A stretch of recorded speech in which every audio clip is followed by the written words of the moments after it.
Hello, wherever and whenever you are, and let me put it over here so we get the camera. There we go. Hello. Sorry, screen's in the wrong places. How is everyone doing? It is a pleasure to be back here over on the shores of the Sea of Falling Stars in Chessenta.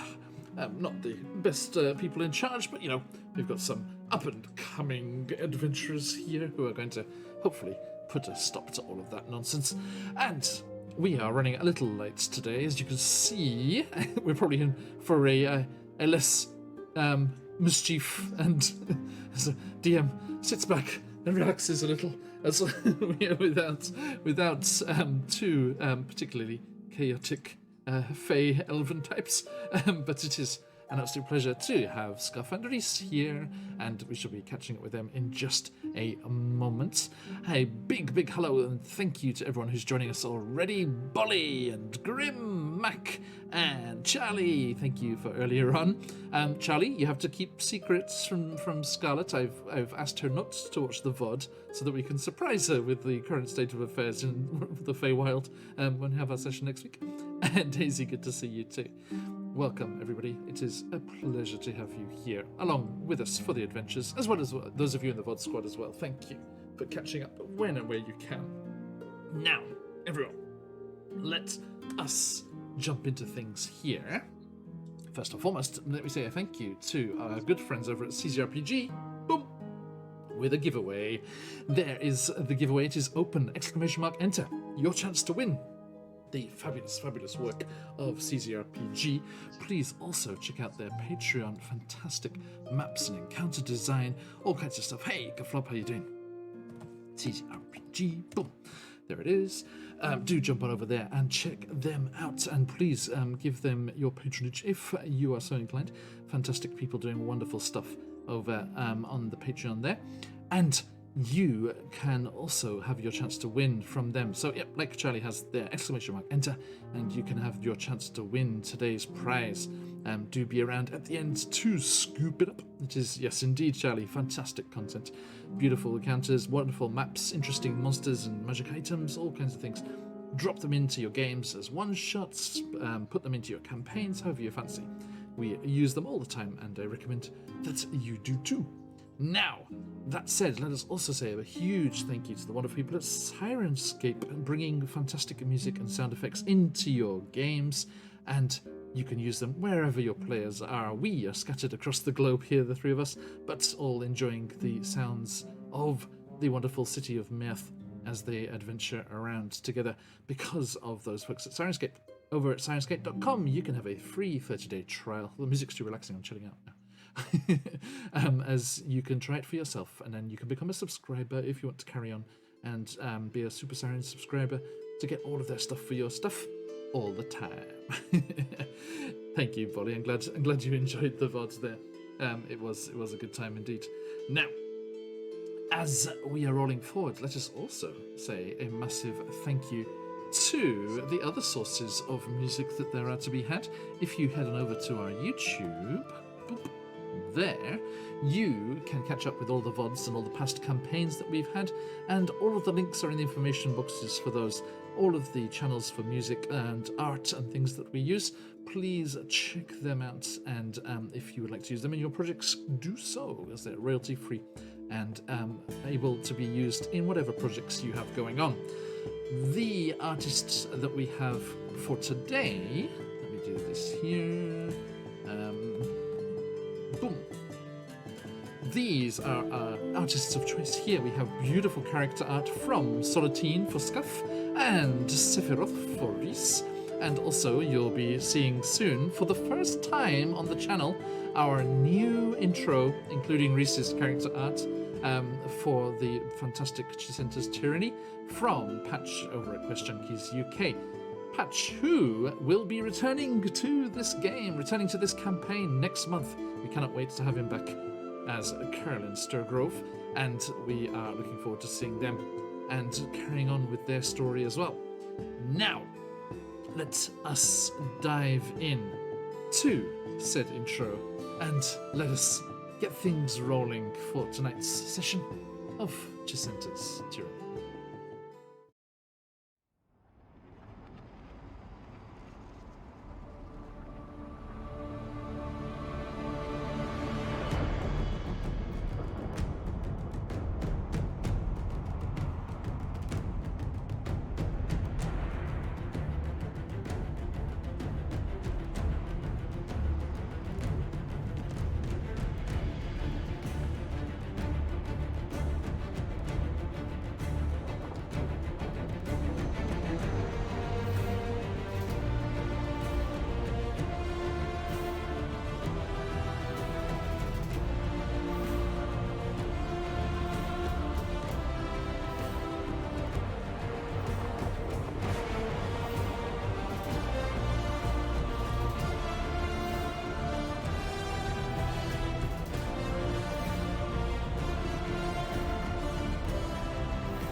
Oh, indeed, Kaflop. Yes, thank you so much. I hope you all enjoyed that. I love it very much. It is beautiful, beautiful stuff. And it gets the blood boiling and ready to go. So as we return here to Chessenta, to the city of Mirth, let us remember what was going on. It's been a couple of weeks since we are here. Last time, our adventurers were in the city of Mirth, as we said, having travelled south through the country to arrive at the Festival of the Great, a prearranged date with their mysterious rescuer who busted them out of the prison camp that they had all been rather rudely thrown into. And they were planning to meet with Charisse down here in the city. But having arrived a little early, they were looking around and getting themselves acclimatized and enjoying the sights and sounds of the festival. They travelled up to the Parthenon on top of the hill to investigate what was going on up there. They saw a couple of competitions up for grabs there, a competition of strength and one of archery. They were interested in said archery one, but realised that they needed an athlete's licence. Scuff realised that with his military background, he would probably be able to get one of those licenses from the main barracks here, so they headed over to the fort to do just that.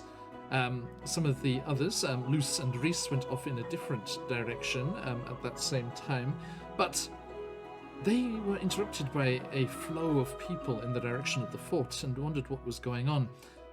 Scuff saw, before the others, that an execution was being prepared. An arcane sorcerer had been captured, attempting to use their magic to influence the betting in the archery competition. And as arcane magic is feared and outlawed here by the new government in Chessenta, they were to be executed by being burned in front of the fort. As preparations were moving forward, our party decided this was not going to happen, and they leapt into action. Scuff distracted the evil bully of a sergeant who was in charge of the proceedings. Luce turned into a giant spider and erupted from the forest on the far side to do a distraction there, whilst Reese snuck forward and freed the prisoner. Their child guide, the fisherfolk's daughter, Calantha, who has been showing them around town, proved to be useful as well, stealing a hooded cloak from the nearby clothes merchant and using it to hide the sorcerer's appearance as they whisked him away to safety. After Luce had given an elf taking a moment in the nearby forest glade a slightly religious experience, appearing as this giant spider in the midst of their reveries, they all managed to convene back together at a closed for the evening and deserted shipyard in the south of the city. As they were talking through what had happened and learning about this sorcerer they had saved, one Justius Thessalon, who told them that he is with a group they had heard of called the Arcane Force, the same group that their friend Carolyn Sturgrove had been whisked away by back north. The sorcerer here, Justius, had heard the name Sturgrove before and was delighted to hear that they had saved his colleague and fellow Arcane Force member, Aglionike, up north. And then they met Finicus once more, the mysterious member who comes and goes as he pleases, but they were happy to meet him here as he has a modest townhouse in Mirth and offered it to them to stay and hide away, and they retreated there for the evening and rested. The next day they headed out into the festival, looking around, taking up some of the interesting, if slightly meagre, offerings of food that were being sold around. They headed up to the amphitheatre, where there were other, more open competitions to be entered into. And Scuff, our friend here, joined in the column-top battle, leaping from column to column above the dusty, sandy floor of the amphitheatre, and was successful, winning a modest purse, quite a decent purse actually, of 50 gold pieces, and returning to his friends triumphant. And that is where we return to our session today. So, let me switch things up here. Midnight Menagerie, hey, I am doing very well, thank you. Happy to be back. It's been a long week off with no sessions, but we're back with a considerable flair here as we're jumping into 2 sessions already today. So our second for the day here, which is very nice. Now, speaking of said city of meth, let me bring you over. Oop. And zoom in a bit here.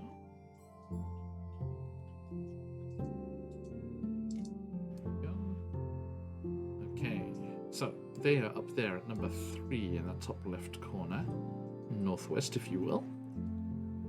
That is where the competition was held. And 22 down there is where they hid out and were meeting up before. Now, as... Hey, Beards and Battleaxes, how you doing? Okay, so let us return to math, to the Festival of the Greats, and to our party here. Scuff, who are you in real life? Who are you playing? And where are they at? Victorious and triumphant though they may be. I am Llama. I play Scuff. A human fighter who once used to be a guard under the rule of the Chessenta government. However, some things happened, and he now finds himself traveling with a quite chaotic party, doing things he'd never imagined himself doing. Indeed. Thank you. And Reese, who are you in real life? Who are you playing, and where are they at? I'm Aelin. I play Reese the criminal. He's just, I don't know, maybe thinking about revolutionary things? Who knows? What's brewing up there? We shall see. Okay. Now, as Scuff, you return to your friends up there in the breaches, as it were, the circling seats of the amphitheatre. You see Luce pulling quite violently on Arius's sleeve, and Arius just like raising his eyebrows. No, what? No, I don't. We have to. There's so much water, and Luce is like, but. Come on, Arius, come on, it'll be fun. Come on, we've both been away from home for so long. Look, you two, Arius needs to see open water. And I need to be around fishes, okay? Look, we're going to check out the docks. We'll meet you back at Finicus's, okay? Yeah, that's fine. Yeah. And Arius is like, do I have to? And Lucy's like, come on, and just like pulls him bodily out of the seat, and they head off towards the southeast there, towards the docks. And leave the two of you alone with your fishes, speaking of fishes, your fisher's daughter guide, Calantha. Did that seem odd to you? I can't tell if it's a prank or just loose being loose. Yeah, Fair. I know it loose. I usually wait until the last second before making a decision with loose. Yeah, that's a really good plan. So, what do you think? Where should we go? Well, we've got a guide who can show us around. Chances at your service.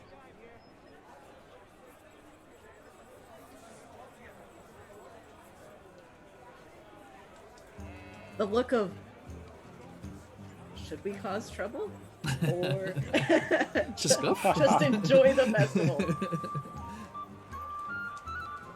She's like, well, what are you after? I mean, you have to celebrate with your winnings, or do you want, some food, or do you want to try out one of the other competitions? Anything, really. Well, some of the competitions require us to have the ethics thing. Oh, the license? Yes. Yeah, license. Yeah. It's because, you need to walk around with weapons. Yeah, no, Not allowed makes to do sense. that. Yeah. Makes sense. Of course not. Yeah. Scuff does shall not look like we- his character out, right? He's just there brandishing a sword. Yeah, no. Well, yeah, no, definitely. We got rid of the inconspicuous or the conspicuous sword. Yes. Aiming glove. Should we try to acquire that? Do you wanna try that, please? See if we The can- guard tower is probably not the place to go for getting that after yesterday. Yeah, no, I don't think they want to see me back there for a while. Calantha smiles. It's like, it's fine. All you have to do is find out which inn the athletes are staying in and then steal one.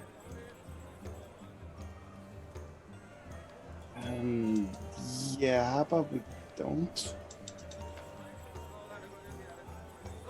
Or you could go to the fort and see what happens. Or the Colosseum, I think, was a possibility as well. Maybe the master there might sponsor you. I'm more of a purveyor, a watcher, not a competitor.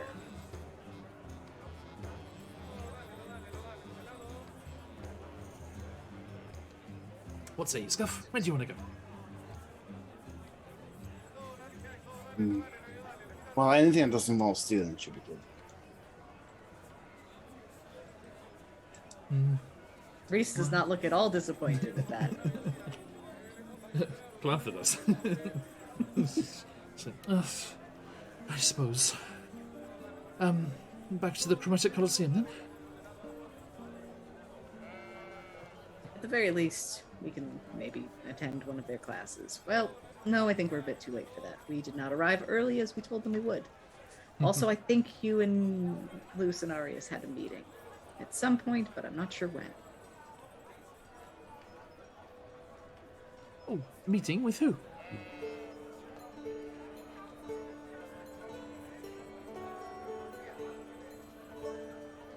Can Reese insight check Kalantha? Just something seems very interesting about this child.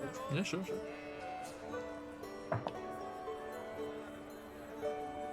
It's not amazing. No. It's an 11. 11. Okay. And she seems generally curious as to your answer. And, what about the meeting? Just wanting to figure out what's going on with everyone and what's happening. Okay. I actually don't have all the details on that. Oh, okay.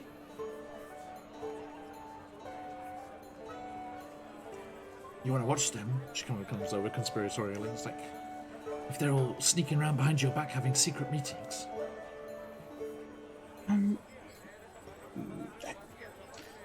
It sounds like loose, but I think we can deal with that. Wasn't there a priest? Did you say it was a priest that we could possibly inquire with? About what? About the a sponsorship. I think if you're looking for the athlete's license, then you'd need to stick with the. I mean, it's to do with the games and with the bearing of arms. So it's either the fort or one of these training facilities, I'd say. It's fair, Also, it's the fair. comment that Luce was thinking about with the priest seemed a bit complicated. Too many moving parts, too many things to go wrong. Yeah, especially for two people. It could be difficult. Too many How about this? loose moving parts. How about this? What do you want to do, Reese? I've competed in something. I'm sure you want to. I'm actually just fine. I'm good out here, enjoying, not competing, and besides, while everybody's eyes are on the competitors, I Come might on, have you have something to skills do. too. I do have skills. Yeah. They're just not very well put to use in front of public eyes. I'm Calantha- sure there's a. Calantha pats the neck of your lute. What about this? Also, just a reminder, Reese looks like a essentially the character art minus the horns, like with like blonde hair and kind of lightly tanned skin. Okay. Thank you. Half elf. Okay. And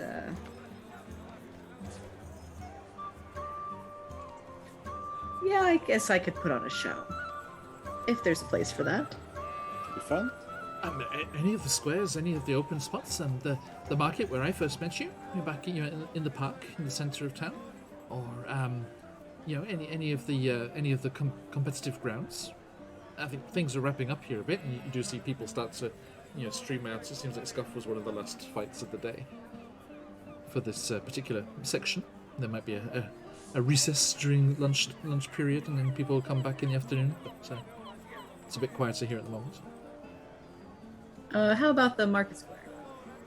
Yeah, sure, can do that. Yeah.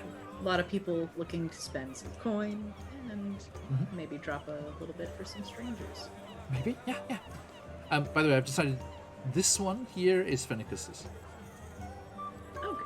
See that one there with the little kind of on the diagonal there next to the square block. Yep, makes sense. Nice and close to the gate as well. Big fan of that. Okay, so Calantha skips up the steps of the amphitheater to the exit, assumes you're coming behind, doesn't look back, and just goes out through the gates and off towards number 15 there, which is the main entrance, the main circuit and square there. And you find yourselves back in that small park and square where you first met her. Surrounded by all the stalls and the various goods being sold here. And as you're walking along, kind of round about this kind of midway point here, or on the main thoroughfare here, you are hailed by a upper middle-aged woman, like in her 50s or so, and she comes over and she has a tray with cookies decorated with powdered sugar, and she carries all of these on. There's a tray on the top, and there's a large basket underneath, which she puts down on the ground as she. Certainly catches Calantha's attention, if not the rest of you. And she has... Let's have a look here. She has these cookies laid out on the tray there, and she kind of calls over. She's like, happy festival goings-on to you all. I trust you are enjoying this year's Festival of the Greats. Oh, it's been great. It's my first time here, but it's been... It's been a lot of fun. If it's your first time here, then it would be your first time to try one of these. What say you? Oh, what are they? Oh, these are delicious local cookies with beautiful, delicious sweet sugar on top. Sweet for a little girl like you. That pinches Calantha's cheek. So she's gonna chuckle and say, how much are they? Well, I wouldn't dream of not, letting you go sight unseen or mouth untasted. Taste untasted? I don't know. Look, please, I have these trial ones, and she bends down to the basket that she's put down to pull out a smaller, kind of bite-sized version of the same thing. And as she bends down to pick up the samples, a necklace swings out from inside her clothes, and she very quickly puts it away. But Reese, from your kind of side viewpoint, it's kind of difficult for Scuff and Calantha to see as like her head's kind of in the way as she's bending down right in front of them. But Reese, from your kind of side vantage point, you catch sight of that, and you see that there is a golden coin on the end of the chain with a figure of a long-haired woman around the edge of it. And you recognize it as a symbol of Joaquin. goddess of commerce Luck. and money, and luck, certainly, fiscally as well. But the old lady quickly puts it away as soon as it swings out, and stands up, and Scuff offers the sample to you. Here you are, young fella. Scuff's definitely gonna taste it. He does. Okay, it's delicious. No hesitation. Okay, yeah, it's absolutely delicious. These are nice, wonderful. slight kind of cinnamon flavour to the cookie itself, and then nice sweetness in the sugar, but not too sweet.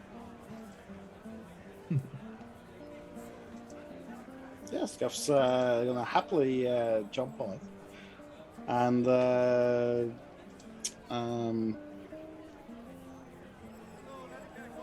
Wonderful. Please, do snatch them up there.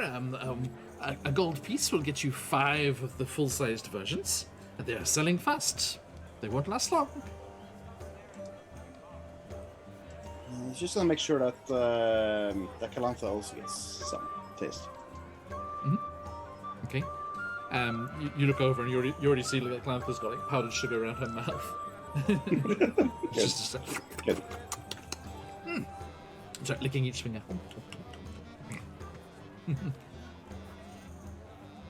Reese will take one of the samples, give any that are offered to him to Chessenta instead. Chessenta's like, nope, it's been a good day. And she pulls out one of her gold pieces and pays the lady. Gets her own set of 5. But these are mine. Scuff's gonna pull out a piece of gold too. And, Okay. Yep. back 5. There is a small, very simple cloth bag that she puts the cookies into, so they do not spill everywhere, and passes it over to you. A pleasure. So, will you be here for the whole festival? I'm sure yet. We might be. How come? No, I'm just wondering if you're going about, do tell everyone that Elithika's, I can say my own name. Elithika's cookies are the best in the festival. Yeah, I'll definitely tell people. I thank you. Enjoy your evening. Thank you. You too. And she wanders away. Lovely family.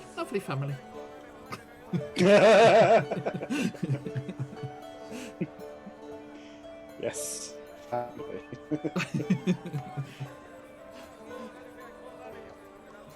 And That was a nice lady.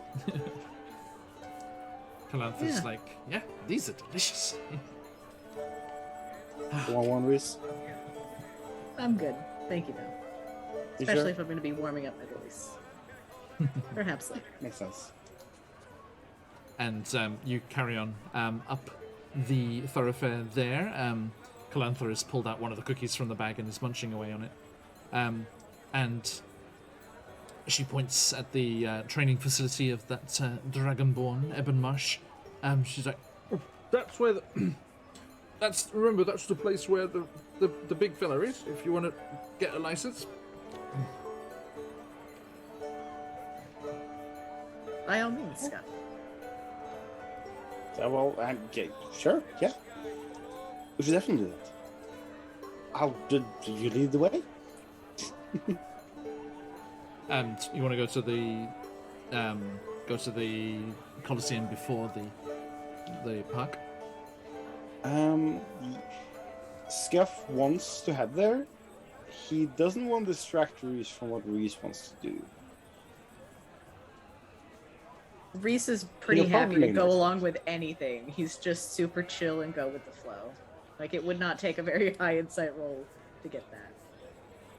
Yeah, but I feel like definitely more push Reese into doing something, because he's now had his fun. He wants Reese to also have fun. Oh, Reese might have his own fun, but his type of fun is not something that Scuff is No, going to want does to Scuff want Reese to be have their privy fun? to. I'm going to go steal from people who are betting money. Seems fair. Seems fair. But Reese is not saying any of that out loud. Of course not. Okay. So, sorry, what was the decision there? The park or the Coliseum? Scuff's gonna head there later. He's gonna be sort of pushing Reese to go towards park. Gotcha. All Okay, right. so yeah, once more you find yourself in the Agora, the marketplace there, number 10, that stretches around the perimeter of the park, and you can see all of the various merchants, that selling their, woodwork and pottery and souvenirs, all sorts of things are laid out there. Whilst food isn't as plentiful and everywhere as usual, other goods are. And people are trying to sell their wares and yelling over each other, trying to get your attention. And then one voice kind of reaches up and over even all of the various customers and hawkers of wares here, as a rather almost excuse me, kind of nasally and high-pitched voice kind of pierces through the crowd's kind of general background hubbub, and he's like, "I do not care where you have come from. I demand to see your license and papers at once. You, Jedrix, grab him! Grab him!" And you see a very thin, irritating-looking man with a mocking face, but the uniform of a Jedrick, a ranking Jedrick, pointing indignantly at a let's have a look here. Yeah, a gentleman who, from the look of him, has been travelled down, from the far north. He's got that kind of look to him that he's from the northern part of the land here, and has travelled down here to sell some sort of figurines. It seems like these got these various heroically posed figures that have carved from wood on this stall around the edge of the park there, and he's being kind of hoisted up from out behind his stall by two Jedricks, and this other one's out the front there, yelling and shouting about it. And yes, yeah. Just want to put out there, I would like to do a bump and grab on the very obnoxious one. Absolutely. Yes, indeed. So can you roll me a sleight of hand, please? Just to give you a little bit of flavor, Reese is going to kind of pull out a small flask, take a sip and kind of put on a performance like he's drunk. Okay.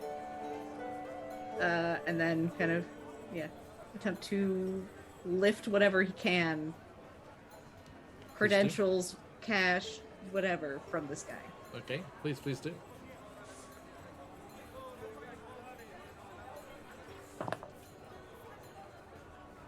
I'm going to use my inspiration chat Okay, because thank I you, chat. did As not like that always. roll. If anyone wants to spend their dream pies, they can do so. Give a reroll. How was that second one? Much better. Hey. Did you want a performance and a sleight of hand, or? Good question. Well, Because Reese is putting on a little bit of a show. Okay, yeah, give me the performance first. In which case, the performance is a dirty 20. Nice. Okay, so do the sleight of hand with advantage. Much better, thank you. Sleight of hand is 23. Okay.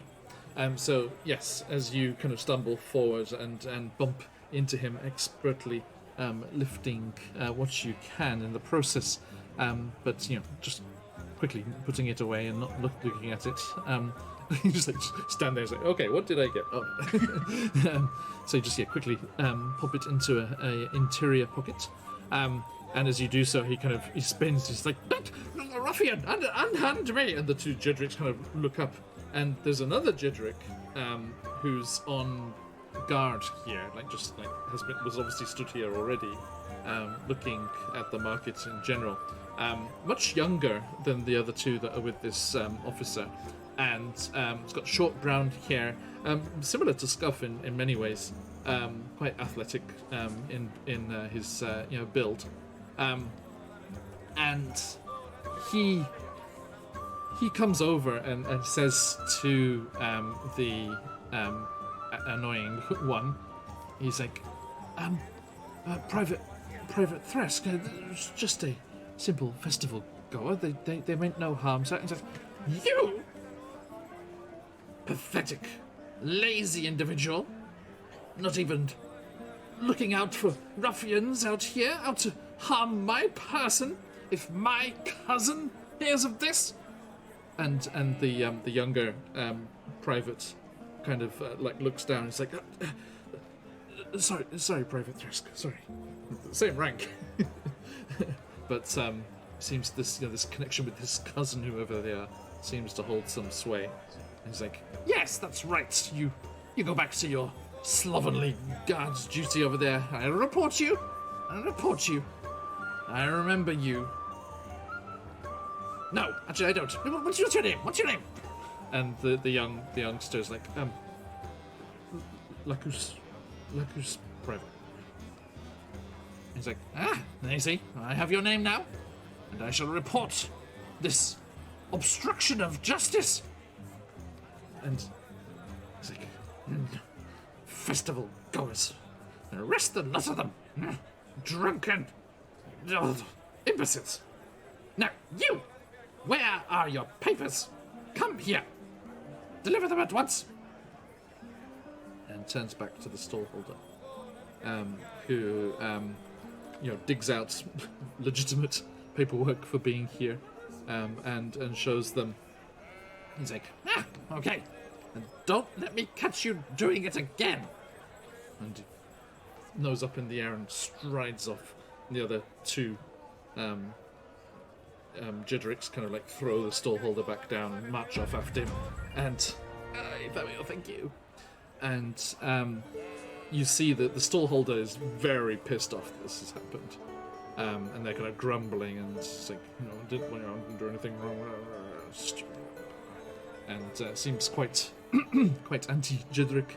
And also this youngster, this other private, is kind of scuffing the dirt and looking annoyed that he'd done nothing wrong and was being chastised for it.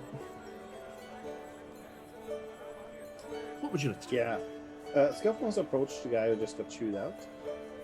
The private? Yeah. Okay.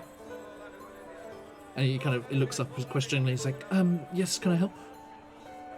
That mean fella, that person. I got a cat.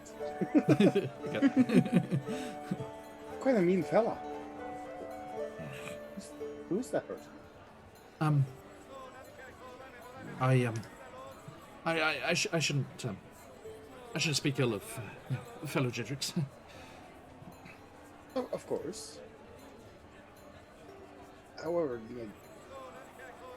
I don't see a problem with telling me who it is. I'm sure he'd be honored to have his name out there.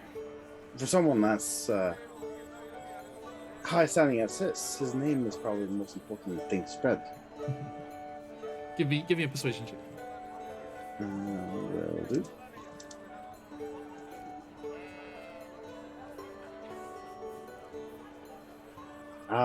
Those glorious +0 rolls. Love them. That is an 8. Okay. He's like, well, thank you for your concern, but I'm kind of looks like under your cloak at your armor. You a Jedrick too? Oh, well, not in this town. Oh, off duty. You got time off for the festival. Lucky you. I did indeed. It's actually the first time I'm here. I'm kind of on a business trip. All right. Are we allowed like side hustles? Are you allowed? Well, it's not really a side hustle. It's become my main hustle now. So. His eyes go wide. Is it some kind of secret mission? Yes, it is a secret mission. Wow. Don't tell anyone about it. Well, it wouldn't be a secret, would it? Exactly. I mean, there are some things that you can shout out about. Like, I just saw my friend Thamior. He's another Jedrick. He joined and subscribed to the Jedricks, if you will, for a whole 12 months. That's like a whole year. It's like what would you call it? Like a subiversary or something? Yeah, it's like a subversive. Isn't that awesome? You can talk about that. That's fine, but I don't mean secret mission. No, I won't say a word. Never. So as you can see, you can talk to me. I'm one of you. Well, I mean, what can I do? Can I help in some way? No, I'm just wondering who this person is. He seems like he has a lot of opinions and likes to make everyone feel lesser about their own duties. Yeah, that's Private Thrask. He's well, we're the same rank, but he's got a cousin who's a captain, and throws his name around and uses that connection to pretend that he's higher up than he is. I see. That's the only reason he's still a Jedrick, because he does all sorts of unnecessary things, abuses of power and all this kind of nonsense, crossing the line all the time, but he's untouchable because of his cousin. Touchable, you say? And what does his cousin say about this? Is he on it? He doesn't care, does he? He pretends. He kind of looks around, like so many Jedricks do, that the arrests are all just. The strong-arm measures are all necessary. But they're not. They're just not. These are Merthians like me, like even like Private Thrask. But Thrask is not from here, is he? no, he is. He is too. These are his people, which makes it worse. They're just going about their business. I mean, take that poor drunk, for example, who points at Reese. He's still like stumbling away. I will say, Reese is eavesdropping and tuning his lute. Yeah, that poor I think person. Calantha's like jumped in on the bit as well. She's like patting, holding her hand, like patting her eyes. Like, there, too much. It's a bit early in the day, isn't it? Come on now. It's like they're just enjoying the festival, and sort of throw his voice and throw his rank around, even though he doesn't really have one. So, he's definitely got the makings of a higher standing guard, doesn't he? Thinks highly of himself, thinks himself above others. Unfortunately, it seems to be the way of it recently. Not hard work, not fair opinions. You seem to want to protect the people here, the commoners, the people, the Merthians. Of course. That's why I joined up. That's what we're about, right? I bet your secret mission is to protect hundreds of people, right? Maybe all of Meth? Hopefully more.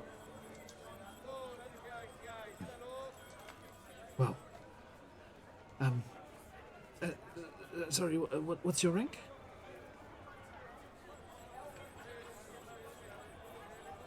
Address you properly. Question is, would he lie about this to seem more important? Because it would make more sense for his secret mission. Because he was a private when the incident happened. Yeah. He could just say it's classified. Good idea. I'm gonna steal it immediately.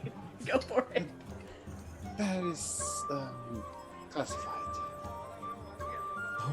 Would need to protect the mission, of course. Oh, sorry, I asked.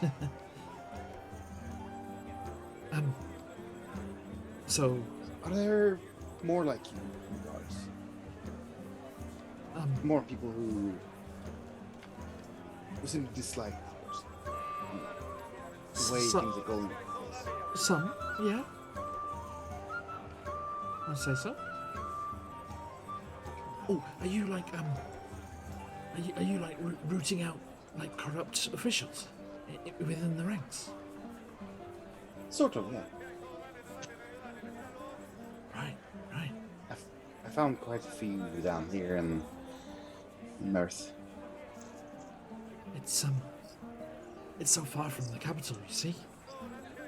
I mean, that poor fella, he's travelled all the way down from the capital, he said. I was chatting to him earlier, he's a nice bloke. That's why I came over. Originally, I was gonna interrupt and try and stop him from getting roughed up when he's got all of his papers and everything. And then that poor festival goer jostled the private. What's your name, Private? Didn't quite catch it. Me? Oh, Jetrius Lacus. Could you spell that so I can write it down? Yeah. Because I have no idea how that would be spelled. No worries.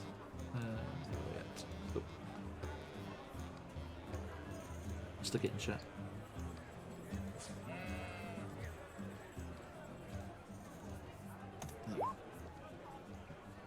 In Roll20 chat. I had it definitely spelled wrong. No problem. Yeah, I would have spelled that wrong too. His Thrask as well. Mm. Well, where is it? Uh-huh. It's nice to talk to you. Private? Yeah. Sorry, I'm sure you've got your duties to attend to, and I've got mine. Just Yes. stands up again. You'll definitely hear from me again. He kind of looks around. I won't tell us all. Good. Don't get yourself caught either. Kind of Continue your good work. salutes, but then thinks maybe he shouldn't be, and holds his spear up and stands straighter.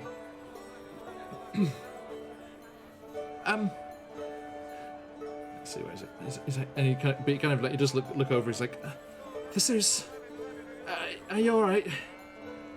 And like looks in the direction of the the merchant. Scuff's gonna he's gonna float in the area and just kind of like hover around the area, kind of observing what Reese is doing, but not following. Okay.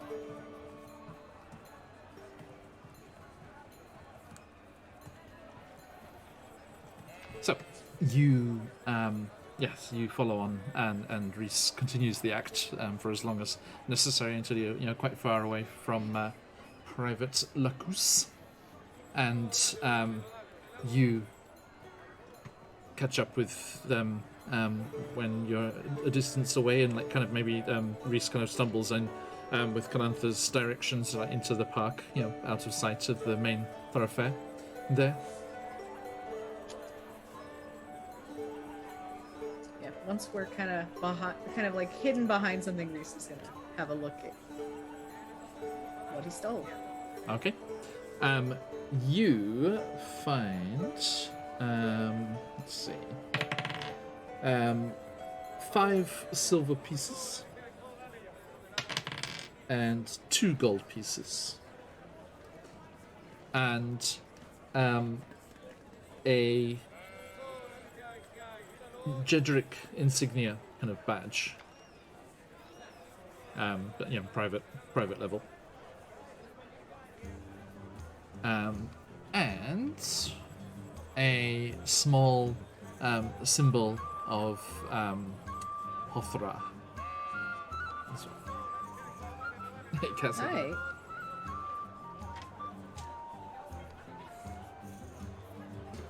And for flavor, let's throw a trinket in there as well. Roll me a D100. What did this guy have? Kicking A around. 31. 31. Okay. Let's see. Okay. There is a small knife as well. Ooh. Nice and concealable. Excellent. And it has an engraving on the handle, which says, let's see here.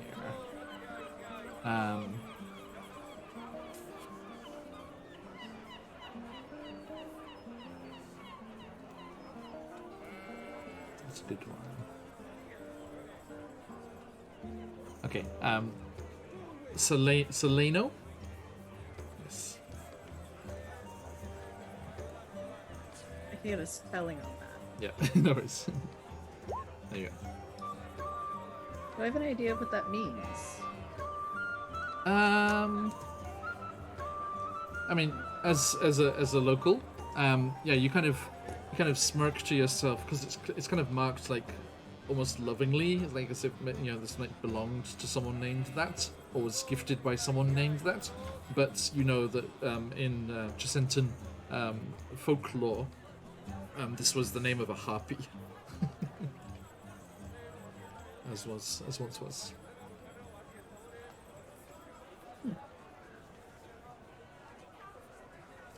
Reese is going to split the spoils, give Calantha the 5 silver and the knife. She's like, wow, thanks, Reese. No problem. Conceal that. But it'll keep you safe. Of course.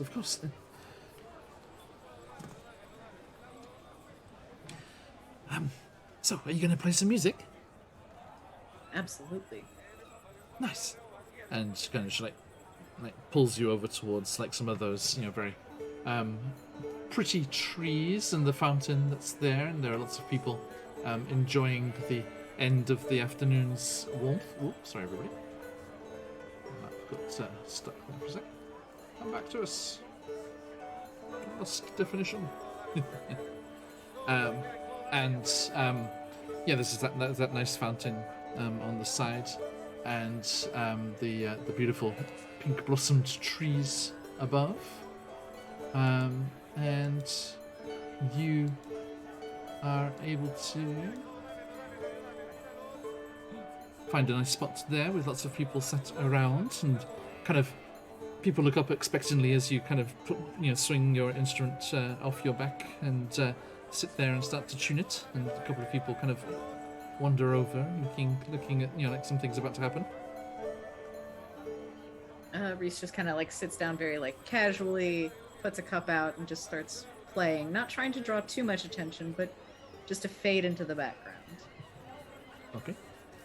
Give me a performance check, please. Okay. All right. That is another 23. Nice. Yes, you perform various well-known songs and nice, jolly, and a mix of jolly and relaxing tunes, and a few more people gather, and Calanthus like looks around and like just like plops a hat out on the ground, and over the period of your play there, you get a mixture of coins, various different types, but adding up to the equivalent of 10 gold pieces. Awesome. And Reese will split that with Calantha as well. She's like, what for? I didn't do anything. I didn't guide nothing. Also, I will say he splits it 60-40. In favor of... He's going to keep the 60. She'll get the 40. Calantha was hopeful. She's like, oh no, this one. Okay. It's almost half. Yeah. But even so, she's like, but I didn't do anything. You've been very helpful here, and just want to be in your good favor. So, well, you are. It's more than my family sees in a year, almost. You're also providing for your family, so I want to make sure you can do that. Absolutely. For the greater good, eh? Mm-hmm. We just adopted this variable. Okay, so yeah, you spend a few hours here playing music and kind of chatting amongst yourselves. And, between a couple of the songs, Calantha's like, when we finished here, what would you like to do? While Reese is playing, can he kind of be like just keeping an eye on like people, anyone who stands out in the crowds, anybody who just seems like either to give like thieves sus vibes or someone who's like noticed him in terms of like the law? Okay. Give me a perception check. All right. That is a 17. 17. Okay. I think at one point you do spy someone picking pockets, but nothing big time. Just a little here and a little there, and mostly from people who are enjoying the day and all that it brings, and are maybe a little drunk already. Yeah. And when Reese sees people picking pockets, he plays a little bit louder to give him a little bit better cover. Excellent. Okay. I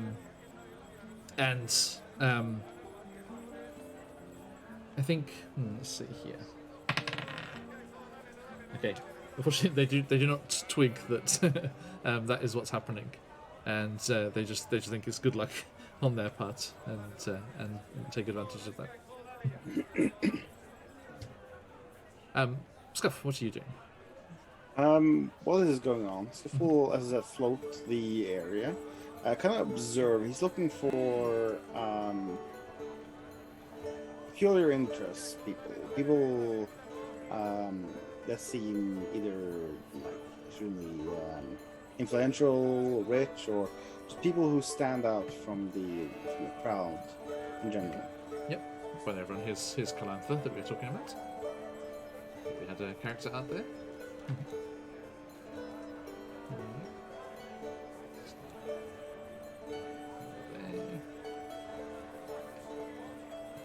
Okay.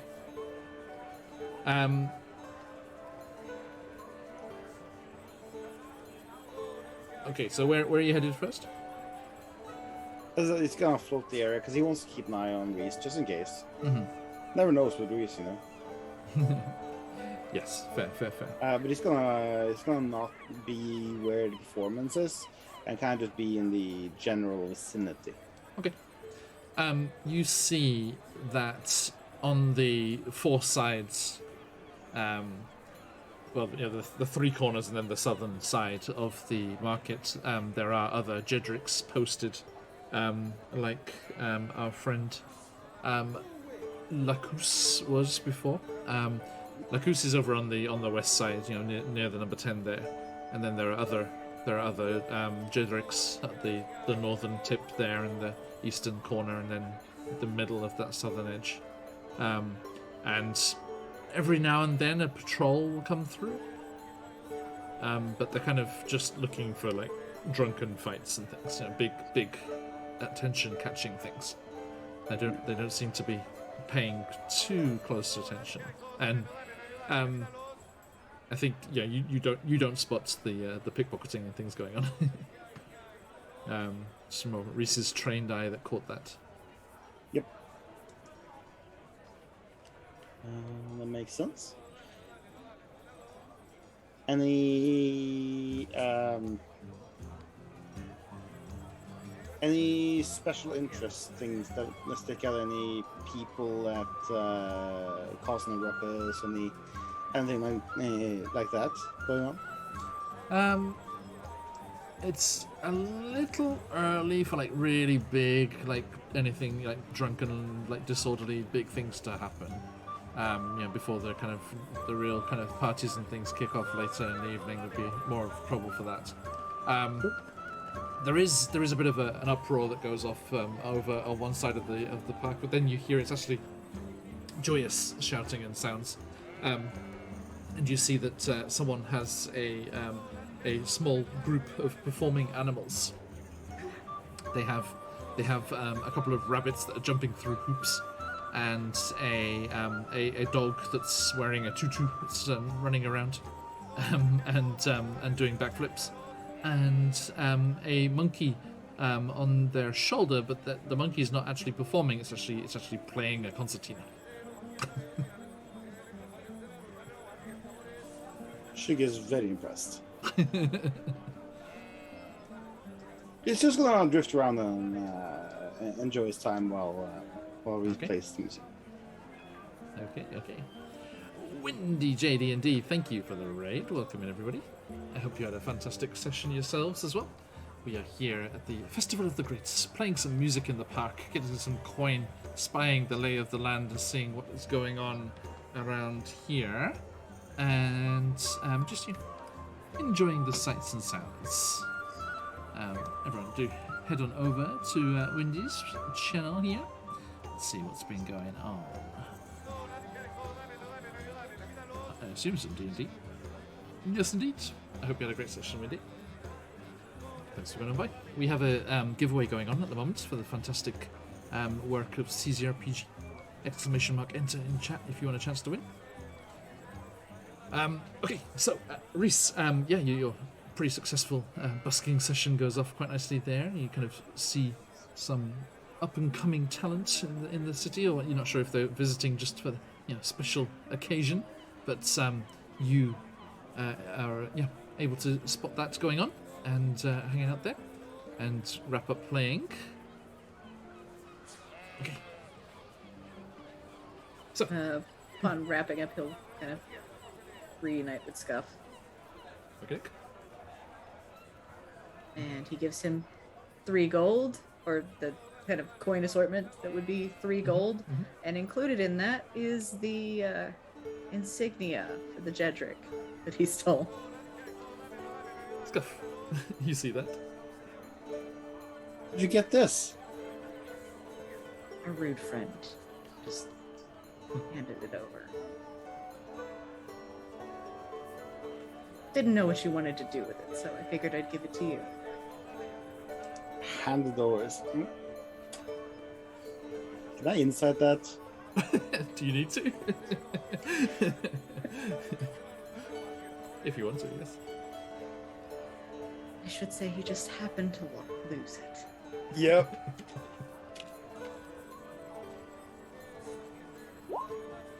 With a 6. Unlucky fellow. Seems strange, but okay. I guess it's some What's sort of local what's tradition. Really funny is that Race is being completely... This is as upfront as he would be, typically. So it's... I feel like I'm not even... Do I need to roll deception? Okay. Yeah, it's a strange local thing where they just hand their insignias to people. Yeah, it would be such a shame that he's lost it. Shame? Why? If he handed it to you, he didn't lose it, did he? Reese is just staring at Scuff, like, please understand what I'm saying. Did you steal this?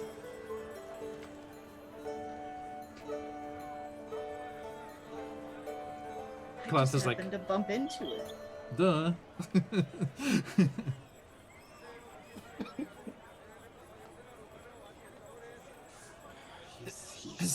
Is yours this slow on the uptake? No, he's just an honest man, and it's just kind of adorable.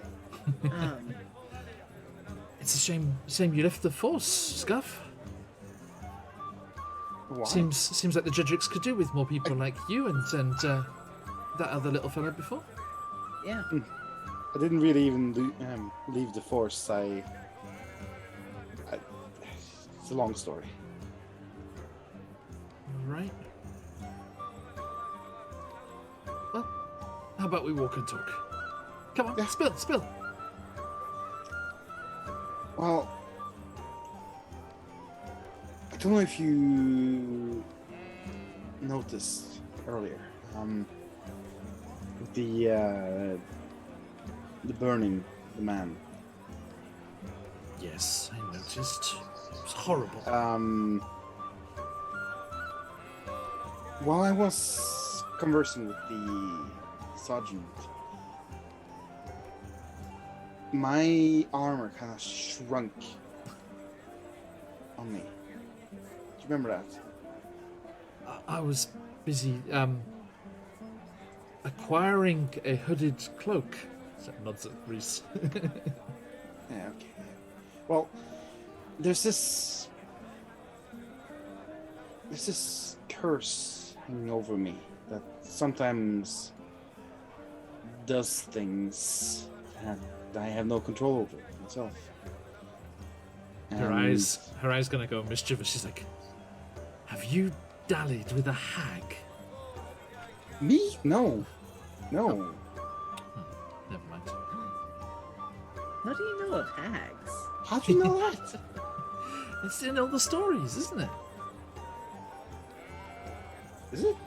I think Scuff was bamboozled by a seemingly beautiful maiden in a dappled forest glade, and after their tryst, they revealed themselves to be a hag and stole away Scuff and cursed him. Am I I right? think you've had too many sugared cookies. I've got She one gives left. my immediate. That's just my immediately goes to. What did my dad do? Nah, he wouldn't. More probably, what does Calantha think a tryst is? Yeah, little 10-year-old. That's a good vocabulary word. I have older brothers. I heard them say it. My father, unfortunately, strong as Ventured he into is, a dark he- grotto, and there at the end. No, yeah, what? strong as he is, he's in the arm fighting with the guardsmen, and they slew a powerful witch. Turns out that witch, before dying, put a curse upon him. No. One meant for his next of kin, which is me. Oh. And now you have to live a cursed life. Yeah. Unfortunately, yeah. And so, you're trying to live as squeaky clean as possible to reverse the curse?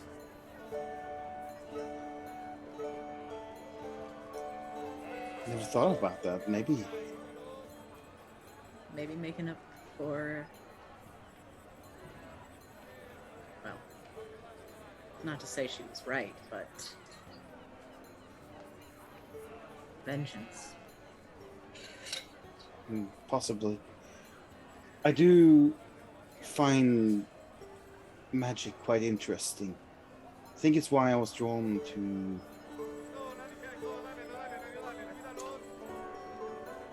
Patrick's character. I don't remember her name. Carolyn. Carolyn, yes. Drawn to Carolyn when we first met.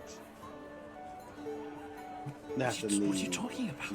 Can't talk about that kind of stuff. Shush, shush, shush. You said walk and talk. We walk and talk. Yeah, but not about things that will get us in trouble. Oh, Come on, you should know the laws of the land better than the rest of us. I don't do magic. It's fine. I've done nothing. But you just said you were friends with one. No, friends, no. Simply a curious interest.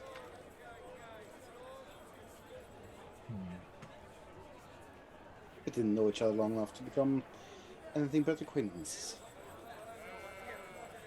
Before she was whisked away by a different spellcaster, I think, or something else. If she was whisked away, odds are. Yeah, or other things could happen. Who knows? Well, look, you should be careful what you're talking about. Lots of the Jedricks don't bother to ask too many questions before they throw people in cells. Yeah. I know that. Being overheard in the wrong place by the wrong people, like that horrible man before. We can't have you getting locked up. Locked up and burnt mostly, or sent to a slave camp. That's horrible. Yeah. It is. I used to think we only locked up the bad people, but I don't know.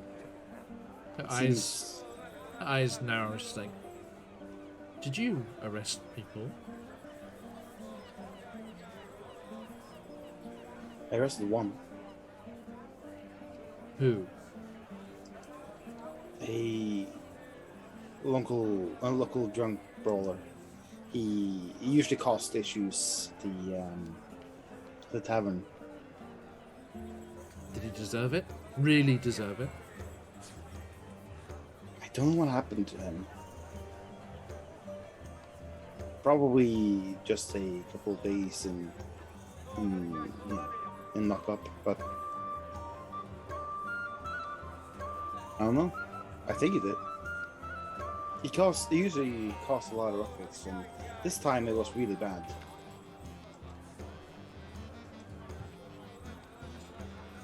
If you're going to go around arresting people, you should know what happens to them. And how would you know? You're 10.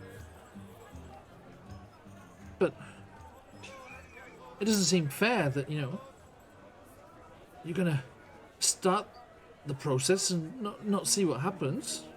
Well, that's not part of my job, or wasn't part of my job. We simply bring people in. Didn't have any powers.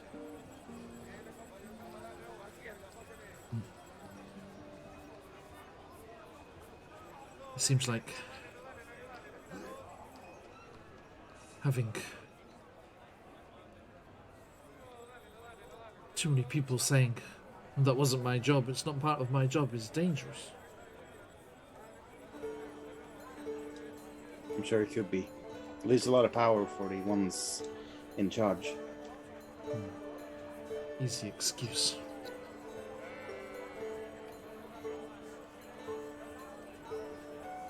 It's getting chilly. Come on, let's leave. Where are we going?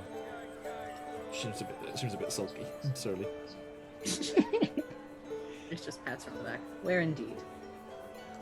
Close here? Sure. Can do. Although it's a bit late, the training would have finished for today. Which is a great time to go talk to the master. Yeah. Sure will be. Right. Well, it's not far. And as you exit the park out through the markets again, you see that the Jedricks have switched up. It's a different Jedrick on duty there now. The Lacus has disappeared somewhere. And you quickly make your way across the thoroughfare, and people kind of moving this way and that, having to go across the stream of traffic, as it were, and duck in between the colonnaded entrance of the training facility there, 28. Sorry, Don, I thought you were in the way. Over here now. And yeah, over there at number 28 there, you arrive back at the Chromatic Colosseum. And you dip in between, sorry, I can talk, the columns into the darker interior, lit by flickering lanterns and things there. And you see a couple of trainees sweeping the floor as everyone traipsed out of the main training arena in the center. Excuse me. On their way out, and kind of traipsed a bunch of sand and dust through this main entranceway. And there's a couple of younger folks sweeping that away. Hey, Phantom. Yeah. Scuff's gonna head inside, and does Scuff not know this? What his master looks like? Eben Rushes, yeah. He's gonna head towards them, or towards where he thinks he would be. Go towards the office. Okay. Let's see here. You start to do that, and one of the younger fellas, he's like, can I help? Oh yeah, no, I would like to speak with the master. Master Ebermarsh? Yes. What's your business? I want to inquire about obtaining a athlete's license. Right. Well, just hold on a sec, and I'll go and say. Who shall I say is calling? Tell him Scuff's calling. Scuff. That's it. Yes. Scuff. Yeah, Scuff.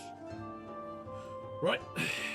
And just puts his broom up against the column there, and just sandals flap across there. Hey, thanks for the follow. And after a while, comes back as you kind of waiting there, watching the flow of people coming past the entrance to the training place, and he's like, "Right, well, yeah, Master Ebermarsh says to head to his office. Says you know the way." I do. Oh, thank God! If I don't finish this quickly.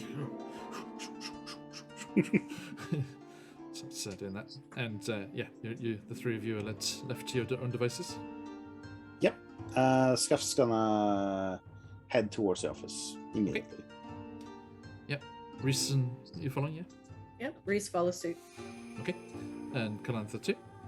And you make your way through, and you see that large, fairly imposing, carved doorway into the Ebermarsh's office.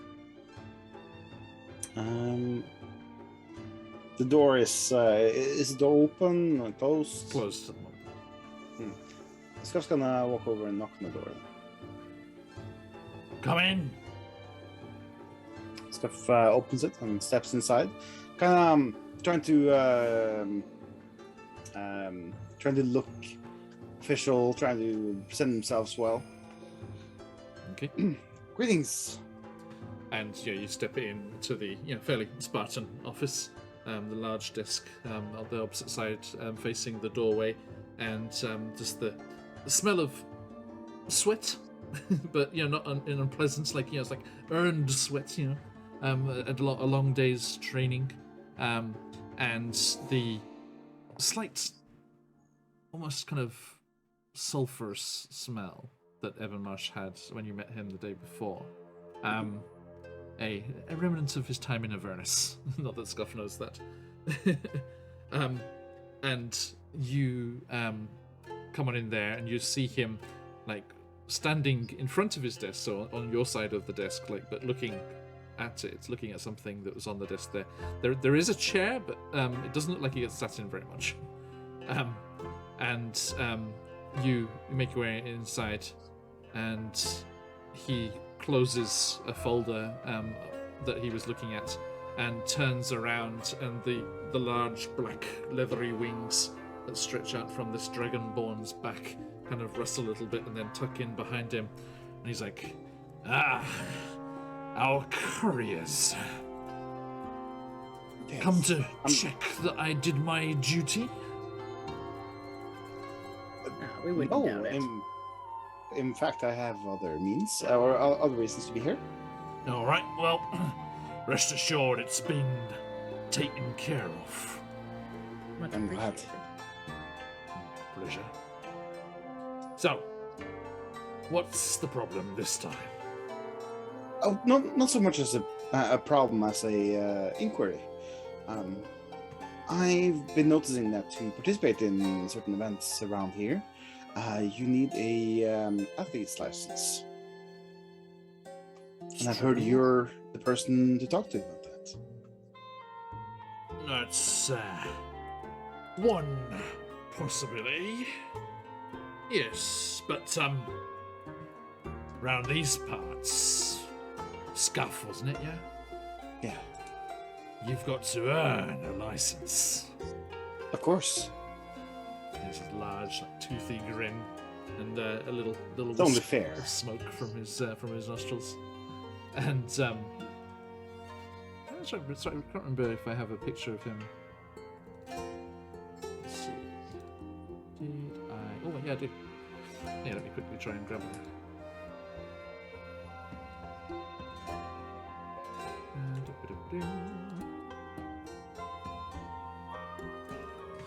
Two seconds. Mike is like, Emmabosh! Yes, Grim Samson was in that Avernus campaign. Briefly. Until I killed him. I had to. He was leaving the country. Okay, well, that makes sense. It was one of those prearranged dramatic exits. But he will be making a triumphant return next week to the Underdark. Okay. Not wielding the weapons that he is here. Hey, Bolly, welcome back, mate. But yes, this is Eben Marsh, for those of you who haven't met him already.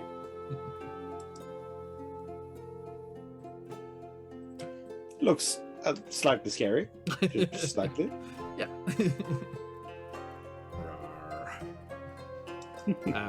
So he's got those big kind of predator style, like almost dreadlocks there. Oh, Bonnie, thank you. A refreshing Grease's inspiration crystal. Thank you. Appreciate it. Tell you, dear viewers, those are very, very appreciated. They saved some bacon in the Feywild earlier. So thank you for that. Some bacon?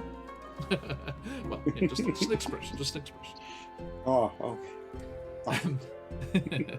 Let's just say one of the players rolled on a con save against poison, and they only got a 5, and on a 5 or less, you would just immediately fall unconscious. But Yeah, that's bad. they got the know that reroll. one. They got the reroll and escaped. Okay. So yes, this imposing figure is grinning toothily at you and says, "So, what'll it be? Are you a grappler?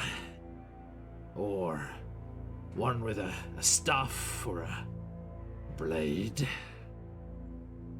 I quite fancy myself with a blade. Not a long one, kind of like a short one. One that can be wielded in flexible ways, getting around armor, getting around shields, weaving and dodging in a way. One of those, eh? Right. And just so I knows of a fair opponent to pit you against, how would you rate your skill? Are you a beginner? Are you middling? Or are you a flashy tart? Well, I don't know what those classifications specifically mean, but official do... ranks. Yeah, definitely. I have definitely wielded a blade a while. I have a lot of training in wielding weapons. Indeed. I would a midlaner, possibly. Noted. Right, well, back here first thing tomorrow, and you can earn your keep. Well, earn your license anyway. Seems like a good plan. Thank you, sir. The sands awaits. The sands still wait. Do you hear them? He looks towards the window that faces the interior of the Colosseum, where the open training area is in the center. It's as if they're calling. The susurrating sands of the arena.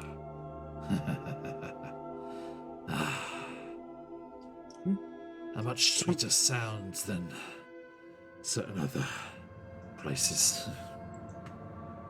I'm not sure I can hear it.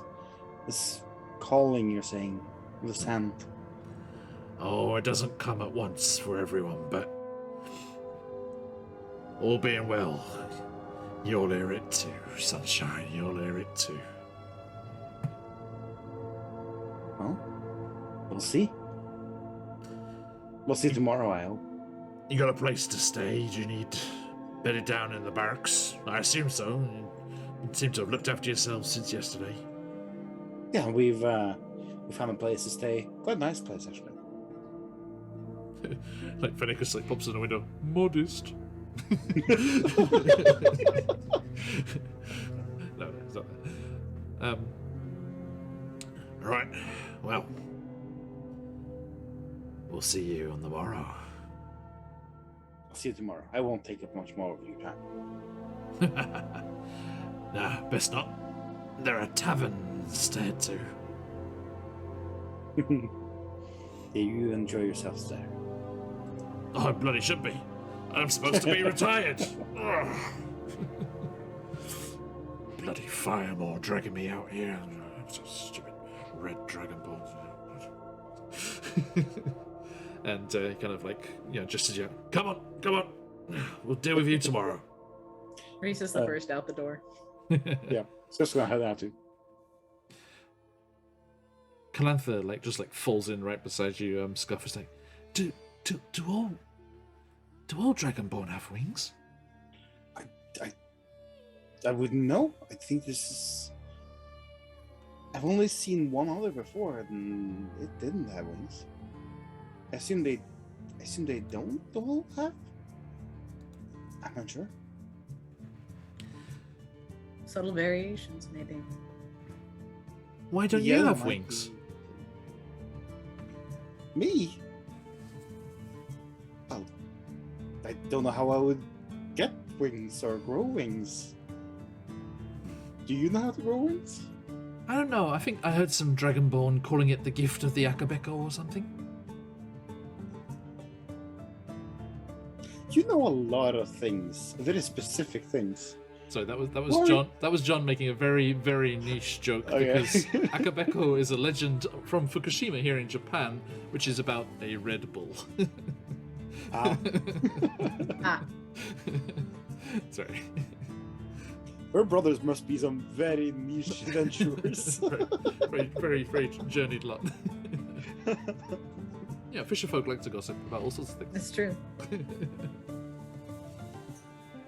And she's like, right, well, I suppose I get back to my lot. I'll see you tomorrow. Of course. Yeah. At Fennicus's or here?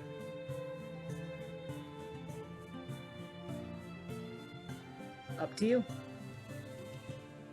Yeah. I'll surprise you. Whatever's closest. I'll see. Maybe I won't see you at all. Well, no, maybe you won't see me, but I will see you. Oh, I will find you. We'll see.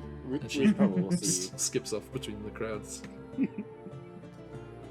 then realizes she's jangling quite loudly. She does that, stops and walks, looks around conspicuously. So, that's one way of getting or earning rather, a license. See, and we didn't have to steal from anyone. Yep. Now, I wonder what happened to Luce. What? Where do you think they went? As you come out onto the streets, you look in the direction of the southern city and the docks there, and you see a plume of black smoke rising up above the houses.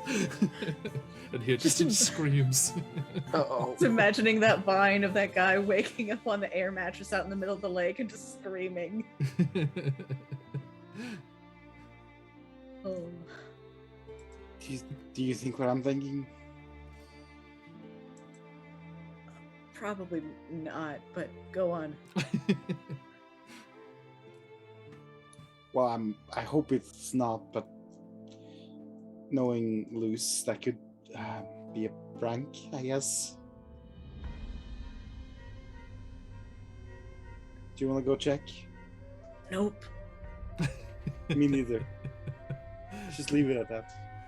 They'll find their way back when they're ready, and we'll let them tell us all about their pranks. Yeah. I think that's best. Let's not get involved with this. We didn't see it. Yep. Plausible deniability is exactly is our friend right here. Okay.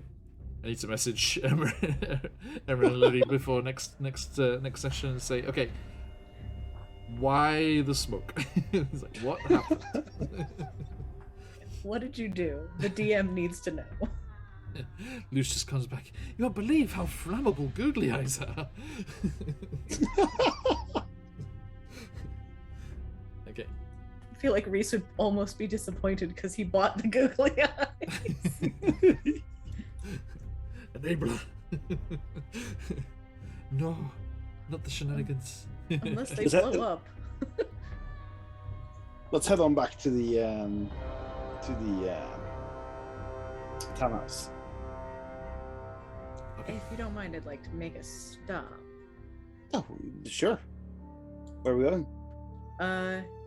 John, you had mentioned there were temples of some sort. Several. Would we have picked up on any to Bastet? There would be one, definitely, yeah. Yeah, Reese just wants to swing by. I'm not sure if there's one that's actually numbered. Let's quickly have a look here.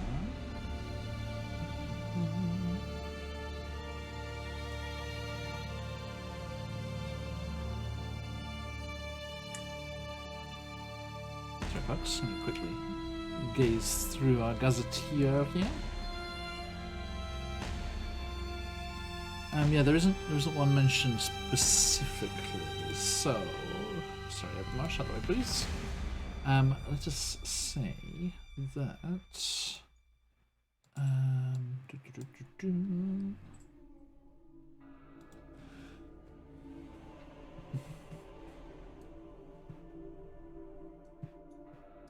very disappointed. The visual changer, the face cam effect thing, has discontinued their cool animated cat head. Oh. Is it no? Okay, let's say it is. Let's go with this one near the base of the Parthenon's rise. See up there? Mm-hmm. Just across the road from that clothes merchants that your young friend patronized, shall we say? Silver Nikon, hello, how you doing? Okay, so you take a little diversion northeast, and there is a column-fronted, pitched-roofed building there with a subtle and tasteful feline statue. Is there like a place for like offerings? Oh, inside there definitely would be, yeah, definitely. Yeah. Reese will go in and leave an offering of the 5 gold that he's earned today in the plate or Okay, yeah, in wherever. the offering plate there. Yep, absolutely. So yeah, you just see there's a kind of a subdued altar at the front with beneath a larger statue of an image of Bastet, and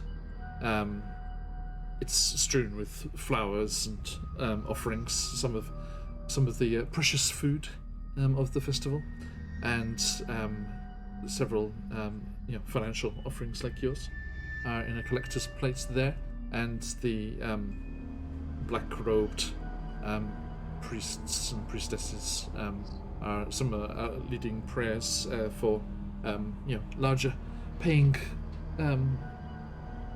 temple goers who want to have a little service performed for them for something or other, and one of them is guarding the plate here. The festival brings all sorts, and they nod in thanks as you make your offering. Reese just nods, says a little quiet prayer under his breath, and thinks. Okay. And the priest intones as you finish the prayer, "Go with their blessing." Thank you. Scuff's gonna give a small smile as he sees this happen. Donating stuff is good. He likes it. Reese, roll me a D100. Okay.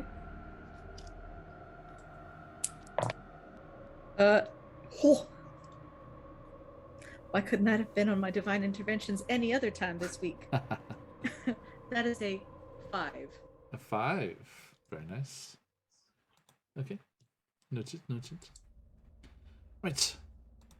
So, as the priest bows in thanks, you head out, and you and Scuff back into the streets, just as bustling as they were during the day. A few tipsier members, shall we say, but everyone is enjoying the early evening of the festival. So, back to the modest townhouse. Modest. Okay, so yeah, you make your way down. It's very simple. It's on that main thoroughfare. Head down to the southwest corner, out by the gate there. Does our gate have a name? The Lipidica. Lipiditica? There you go, Lipiditica. Sorry, the west gate.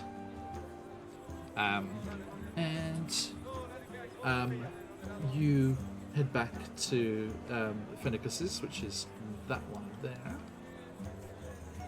and arrive there, and you see Luce and Arius already there, still breathing heavily as if slightly out of breath, and Arius has a small trickle of blood going down from their right temple. What have you guys been up to? Oh, just enjoying the festival. Arius, you're bleeding. Yes, I am. Dab at it with a cloth. You okay? Yeah, most of it's not mine. Good to know. Yeah. I'm not even gonna ask. Yep. Unless y'all want to tell us all about it. But perhaps a tale for a different time. And Arius just kind of rolls their Preferably eyes like, I am trying to forget. And Luce kind of like ruefully giggles, like, just a little misunderstanding, bit of a hiccup. Yep. Well, I managed to procure myself a athlete's license. Well, not quite yet, but I'm on the path to procuring one. Oh, that's great. That means you can do that archery that you wanted to. Yeah, Yeah, you just have to take the license to the fort, get a bow, and then you can go. yeah. And how's that going with you? Are you guys any closer? Hashtag shaming them. Oh, it was just so nice to get that nice dock smell back in the lungs. Yeah, my parents are fishers, so, what can I say? It was nice to be back around familiar stomping grounds. Yeah, makes sense. I wonder if we met Calantha's family. I don't know. Possible, if they are fishers. Like, her mouth drops open. Their mouth drops open. They turn to Arius and like, what if it was Calantha's house? Then I suppose y'all have got some cleanup to do. I'm sure it's fine. It's fine. It's like next morning at the Colosseum, Calantha just appears like soot stained. It better not be Calantha's house. Yeah, that is what Reese is thinking too. Like, yes, they've been traveling together for a long time, but taking out Calantha's house, that's a no-go. Poor Lucen Arius. That's a no-go. No say in this whatsoever. No. No, it's fine. Well, let's head on. Get some good rest. It seems like everyone's had an eventful day. I feel my body quite sore already. Fighting and all that. Before we rest, any thoughts on what you might like to do with that officer's badge? To be fair, I have no idea.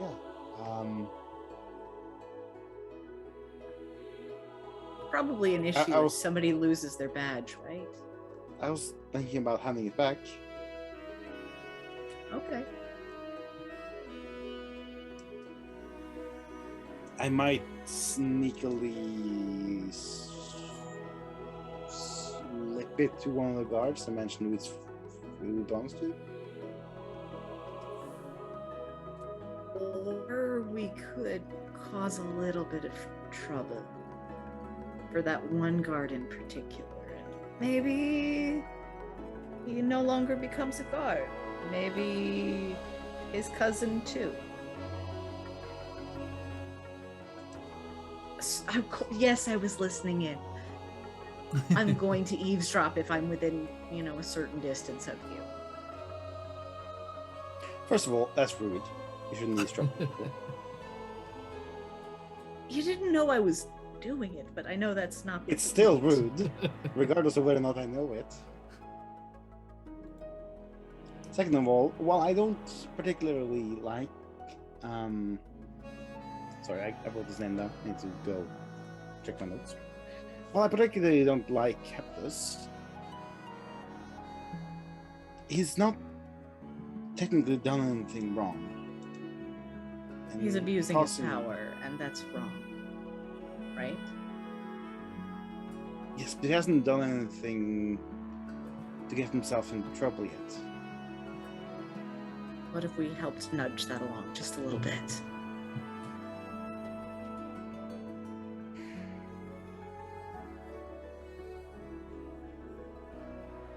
I'll think about it. Okay. Well, the badge is in your hands. He's gonna. Probably not wise to be caught with it. Well, I look like a guard, so I could just pretend it's me. Exactly. It just show a rank. It doesn't show a name. Yeah.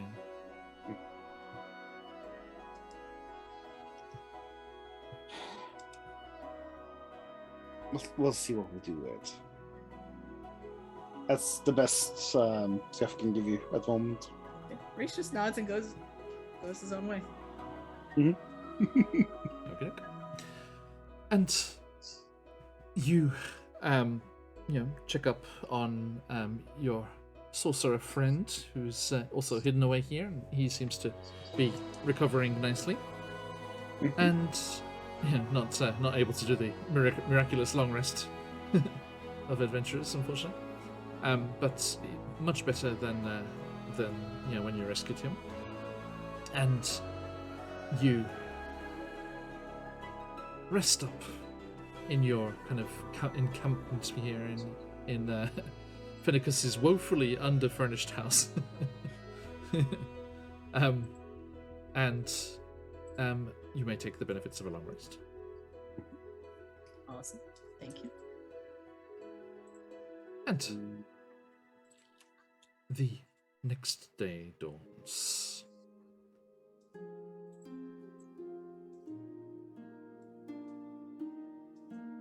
So, everyone emerges and gathers in the main area. I think Lucinarius like, we're going to see if there's any lingering issues.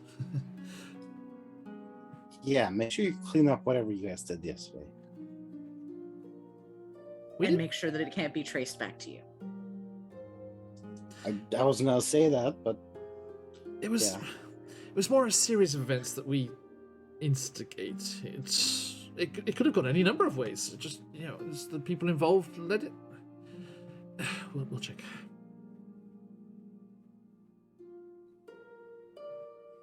You behave. I see. And they bustle out the door and head in the direction of the docks again. To the Colosseum? To the Colosseum. Okay, look. So, yep, you head out into the bustling streets once more, and in the direction of the Colosseum. Now, And Reese is keeping an eye out for Calantha. I'll give you a perception check then. That is an 18 plus 4, 22. Okay.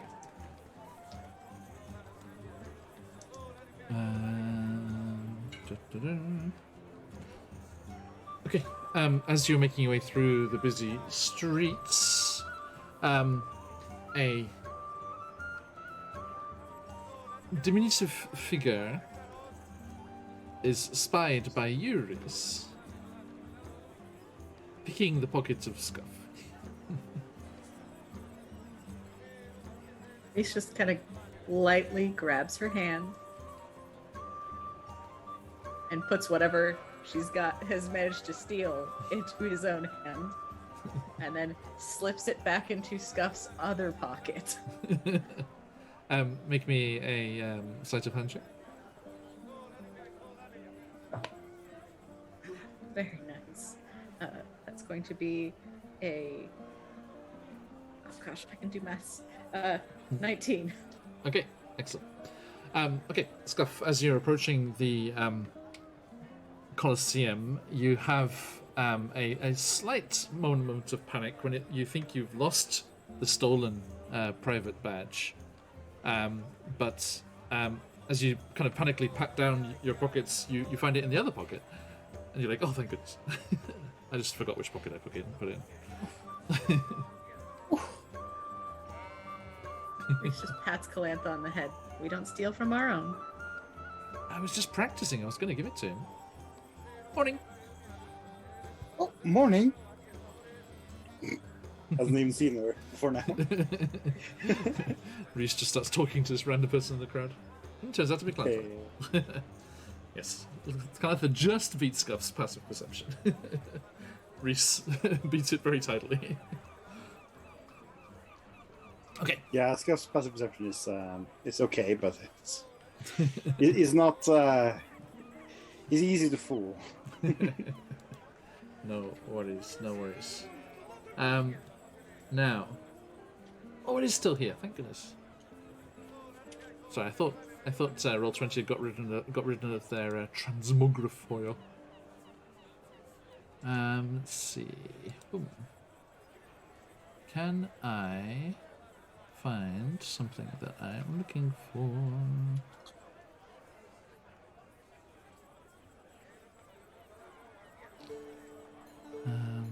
Let's see. If it's that one. It might be that one. So I'm just trying to find something that we used in Descent into Avernus.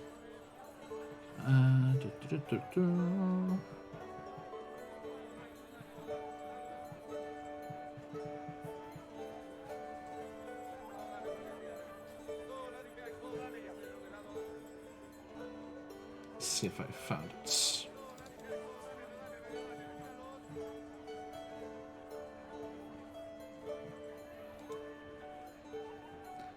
Is it you? Not the same, but that'll do. That'll do. Okay, so you guys arrive at the Colosseum, and you seem to be recognized this time, and are gestured through the colonnaded entrance, and you pass through that brief,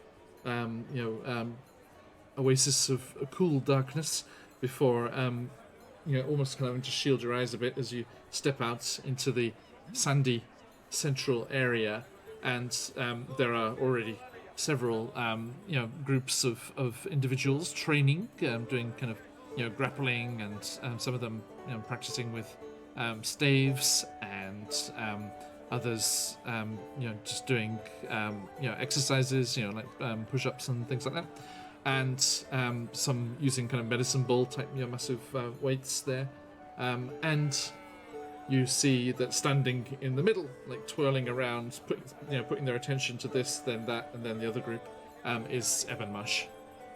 He's like, yeah, that's right, yeah, that'll do. No, not like that.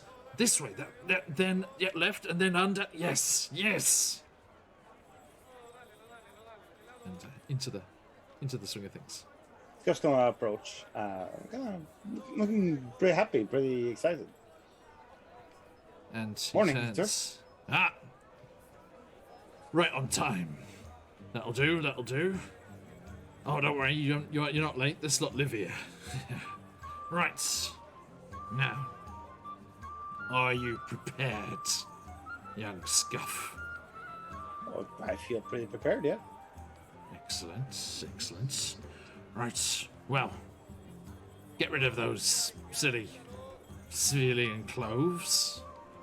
Gets into something a bit looser, shall we say, yeah? And Yes, seems fair.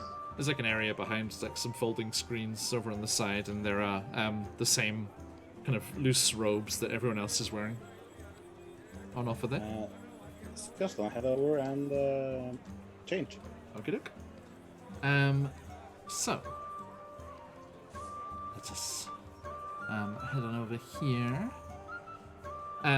Now, also in that changing area, there is a kind of, it's like an umbrella stand, almost kind of like basket, with lots of dull, wooden swords. Some are the size that you mentioned yesterday. Others are, heavier, longer things. So, you gonna grab one of those? Yes. Okay, doke. Yes, I will. And let's bring this fella here. Okay. So, you. Let's get Reese in here as well. Okay. So this is very, very bare bones and simple stuff here, but do forgive as you find yourself on the stark sands, facing off against this, decently sized individual. Don't look too lethal, but a suitable challenge, shall we say? Okay, and Ebermarsh spreads his arms wide and his wings wider, and he's like, all right, you lot, take a breather. We have someone who wants to earn their license. Gather round. It's all about to kick off. And he makes sure that the other fella is equally armored and armed, I should say. Mm-hmm. And as Ebonmarsh flaps those wings and enters up into the air above the two of you, he's like, "Ready? Let's go." And the other fellow drops into a defensive stance with the sword back behind them and their other arm forward, almost blocking and defensively as if they're holding a shield, which they are not. And they start to circle around clockwise. Do you follow as well? Yes, Scuff will follow. Would Okay. Scuff be able to acquire a shield there, or would that be... They were not available there, no, so you just have these training swords. Yep, makes sense. So, can you roll me some initiative then? Yes. And Scuff will also be posing in the same way, looking like he has shield right up. Okay. As he's used to wielding a shield. Okay. 15. Okay. The other one seems like Ebonmarsh just picks a worthy opponent, as the other one is faster and a bit more nimbler here, and as they slowly turn and look towards you, they all of a sudden swiftly sweep 1 foot through the dirt and kick up a huge spray of sand towards you. Make a dexterity saving throw. Will do. That would be a +3. 11. 11. Okay. You manage to throw up your arm and cover your eyes, so it does not disadvantage you. But as you drop the arm down, you see that the other fella has come up right in front of you, and the sword is flashing towards you. Does a... let's see here. Let's go with this one. 21. That will hit. Okay. And that is going to be 4 bludgeoning. As he 4 bludgeoning. Wraps you on the side with the flat of the blade. Mm-hmm. And he spins around and lashes out again. But only a 7 on that one. 7 will not hit. That would be a dodge. Okay, do you dodge it or block it, or how do you deal with that? That's RP this fight. Yeah. Scuff would kind of leap backwards after the first hit, kind of seeing where the blade comes in from the side, and push it down with the back of his arm to throw him off balance. Okay, excellent. Okay, so make me a sleight of hand check to see how well you do that. Will do.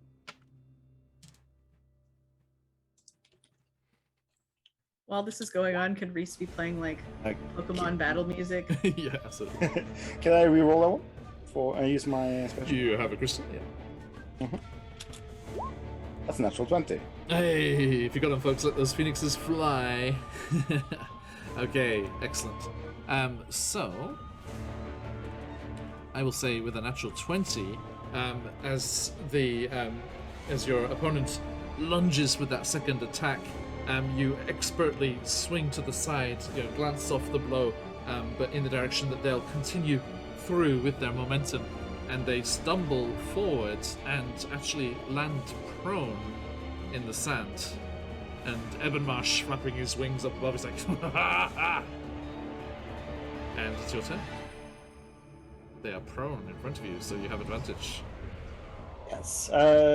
Scuff will use the advantage he gets from that, kind of shifting around, using the fact that he's on the ground to land a swift strike downwards, left-handed, down towards the orc, Okay. while trying to keep his main body away Yep.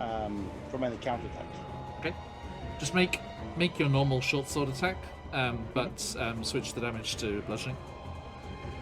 Will do. So that's 8 plus 5.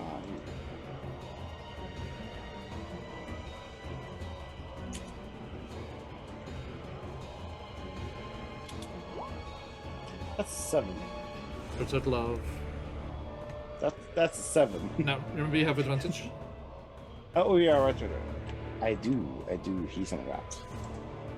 You can roll on your character 16. sheet, would be faster if you want. Do you want to roll on the character sheet? That'd be easier.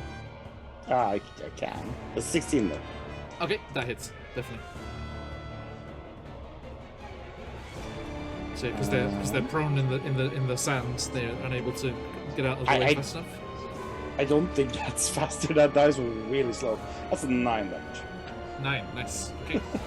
So yeah, you just wrap them across the back of the ribs, the rib cage there, and with the sword. Okay. And let's see, just the one attack at the moment, right? Yes, he's not going to use any special abilities for now. So moving around, slapping down or striking downwards, he's going to try to get into a position where he now faces his arm without the shield towards the enemy again, in order to block any incoming strikes. Notice. Okay. The fella grunts in pain as you ram into the back of him there, and he rolls over and leaps up to his feet out of prone and lunges towards you again with the blade, swinging at you. Natural 20. Oh. My turn. So that is a max hit plus a roll for a total of 8 bludgeoning. Oh, painful. Yeah, as this one just rings you right across the temple of your head. Just start seeing stars, and little luces with fairy wings flapping around your head. Oh no, the luces. All of them. No. Scary. And then he spirals around past your guard and tries to dig the sword backwards behind him like he's punting a boat, and hit you on the backswing. And that's 24. That's it. And that is 5 bludgeoning. Scuff's looking pretty rough. He's like, yeah. And Marsh is like, hang in there, young one. Come on. Show us what you've really got. Stop playing with him. Scuff stumbles back a little bit at the blows. Yeah. Kind of reeling a little bit backwards before lunging back in. Throwing the blade to his right arm, he brings his right hand up and tries to use the butt of the sword to kind of knock into his temple. Okay. Go for it.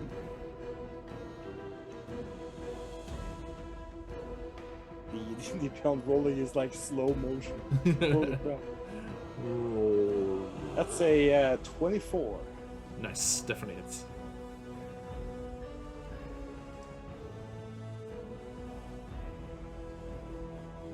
For a total of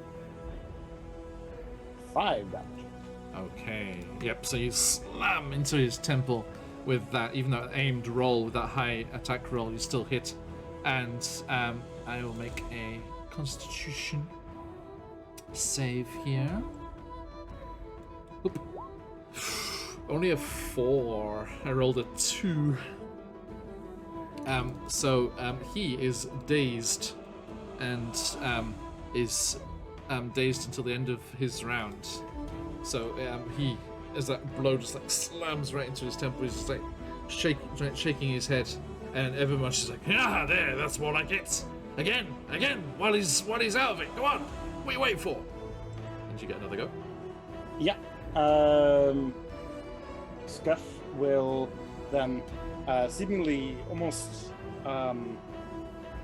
push himself even further As he, after striking with the butt of his sword, he will bring his arm high above his head and strike downwards, trying to strike towards back, towards his towards his back. Gotcha. Using second limb. Okay. Sorry, not second limb. Action search. Okay, on the same one. Mm-hmm. Yeah, on the same one. Go for it. For a 22 to hit. 22 definitely hits. With a slow roll. It's an 8 damage. 8, nice. Okay, so yeah, you leap up and with that advantage bring your sword hilt down on the back of his skull as he's looking dazed. And as I said, he was dazed at the end of his round, so you get your next turn again as well. Indeed. How's he looking? He is blooded, definitely.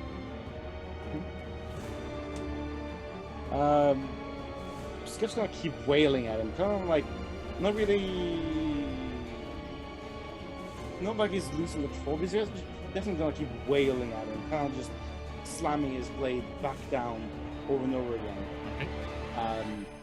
Like he's taking this real seriously. Yep.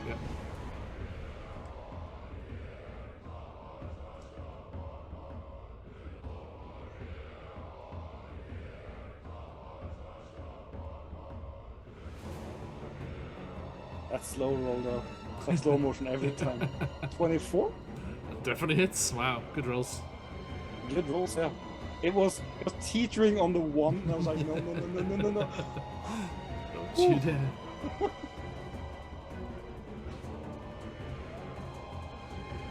I have all the good rolls on D&D5e. I should keep using it. That's a 9 damage. Even with slow motion. With slow motion, yeah. Okay. Nice.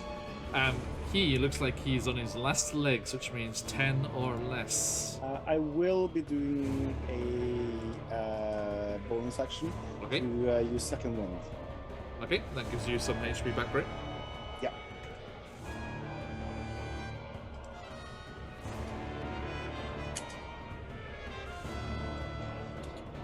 As it seems like he, again, pushes himself hard.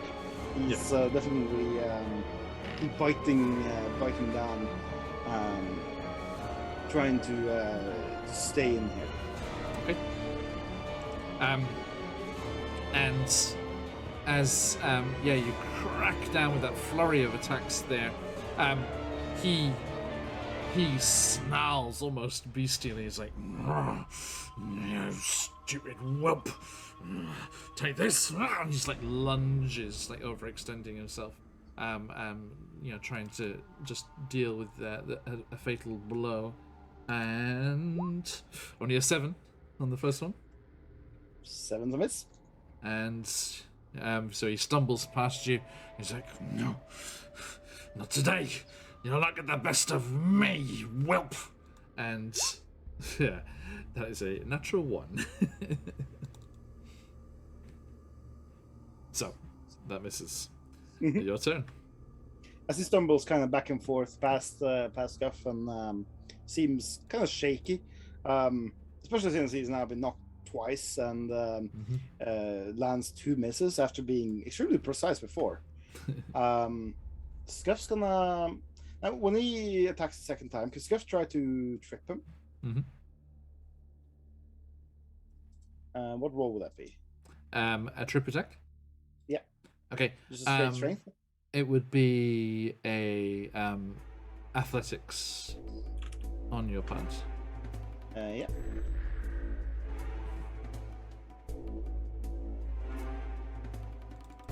That's a 17 athletics.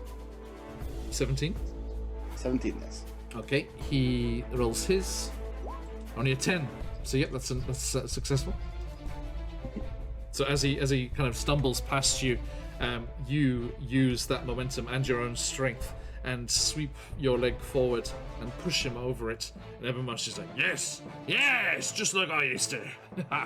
And he falls down prone again, and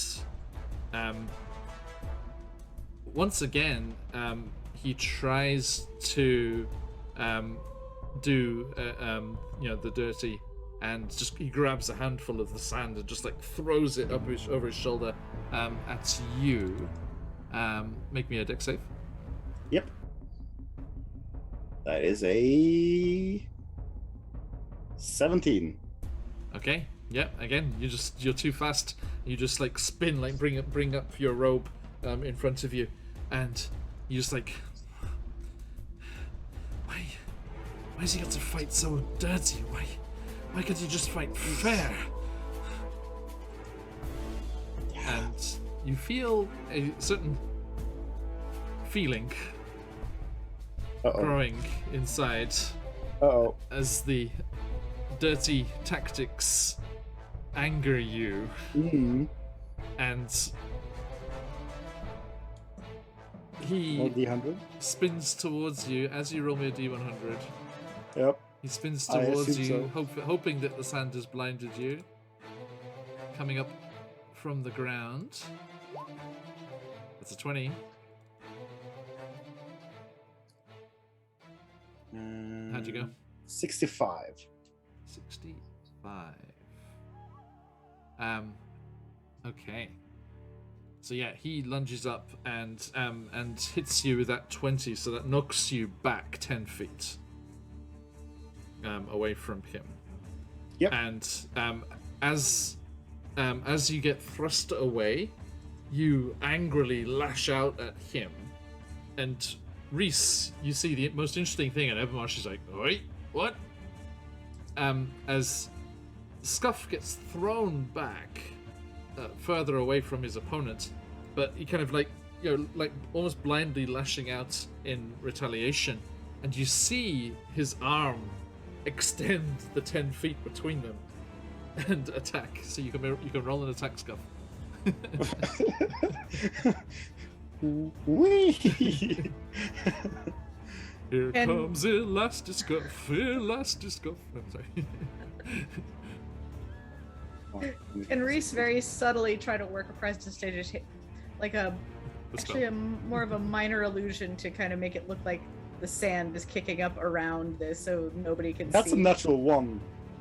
To try on the attack. Yep. Oh, okay, never mind. But yes, Reese, make me just do a Arcana check to see how successful it is. Okay. Sleight of hand to hide that I'm casting a thing. It's more like how well you can hide what's happened. Okay. The Arcana check is not as good. Famio, luckily, the trainer here, Ebenmarsh, is not a local boy. Hey, Baron. It's a 14. A 14. Okay, so that's a pretty good good use of magic. And so yeah, there's just like a gust of wind, like, swirls around like a little dust devil kind of thing in the arena area here, and all of the other recruits and trainees kind of like put their arms up as this sand gets blown up and this dust gets blown up. Something that happens quite regularly here, and the sight. I'm gonna allow Ebenmarsh a perception check from his vantage point, and he's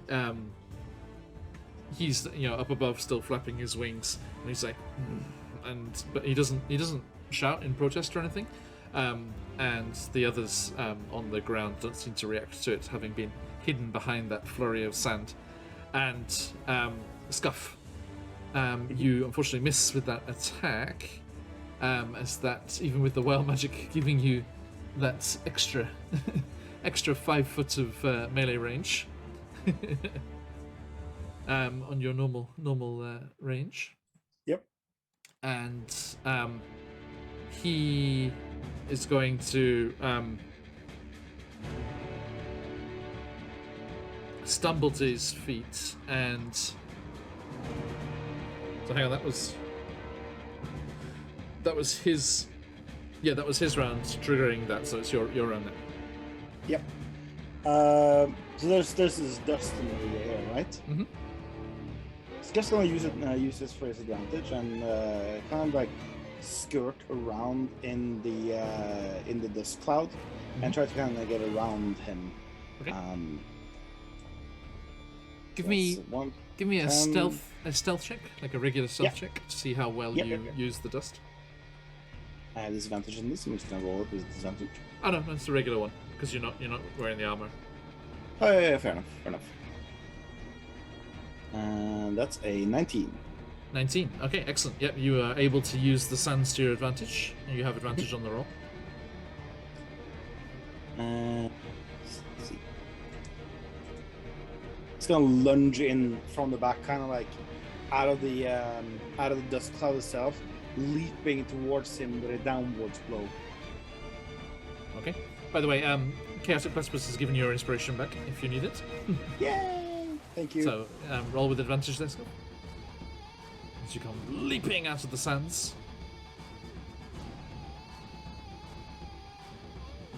I definitely need that advantage. The first one was not one, so... Thank you, Platypus. I'm still going to get those phoenixes flying.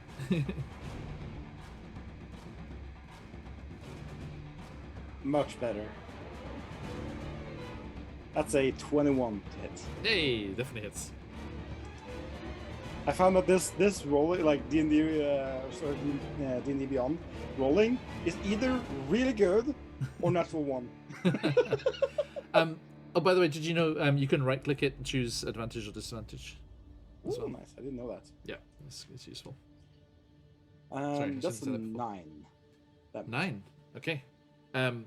Sorry, I can't screenshot my screen, but it says 9 remaining hit points. You knew it was 10 or less, and it was 1 less than 10. So, Scuff Fels, tell me what happens. So as Scuff leaps forward in the dust, he brings the training sword high above his head, kind of leaping down, roaring almost, as he strikes towards the back of this orc. He seems almost hyper focused on this, like he's fighting for something greater than what's here. Like he's fighting for his life. Like there's something else going on. As this sword he brings down strikes hard against the back of the head of the orc. He breathes out heavily as he strikes down. The orc falls forward. Kind of standing there. Non-lethal? Breathing. Non-lethal, of course. Just check. Standing there breathing heavily in the dust cloud as it disperses out. Okay. Reese, you can see through your own dust devil here that the opponent has gone limp and quiet in the sands of the arena. Do you dispel? Yeah, he was only basically keeping it up to cover the weird wild magic thing, and then once it was gone, he would have dropped it. Okay. And as the sands subside and it settles down, and the various onlookers peer out from behind their sleeves and raised arms, we see Scuff standing there, breathing heavily, wooden training sword trailing in the sand, and at his feet, the prone form of an unconscious opponent. And you just hear as the large black dragonborn flapping their wings above you starts to clap their hands, and all of the other trainees start to clap in unison, a rhythm, not applause, a rhythm of a victory march. And Ebonmarsh swoops down and into the sand beside you, and just like forearm to forearm, like handshake with you. He's like, "You fight well. Aye, you lot, patch this miserable one up." And a couple of them come running in and help carry off the other opponent. He'll be all right. Nothing he hasn't gone through before. Oh, I'm glad. Oh, that was a tough match. Yeah, but you got a few tricks up your sleeve, ain't you? Come on. We have an athlete's license to draw up. Yes, we do. And he claps you on the back and leads the way back towards his office. And you are thrown a towel by one of the other trainees. You kind of use it to wipe off a bit of blood coming out the corner of your mouth and bust a lip. Yeah. And He's definitely looking kind of roughed up. yeah. And Reese, you following behind? Yep. Keeping an eye on Calantha. Yeah. Calantha was just like over, just had her hands like on one of the columns at the edge of the entranceway, and she was just like, getting the vantage point of the steps to look above everyone else. And as you head over back that way towards the office, her eyes are just like glistening. She's like, "That was awesome."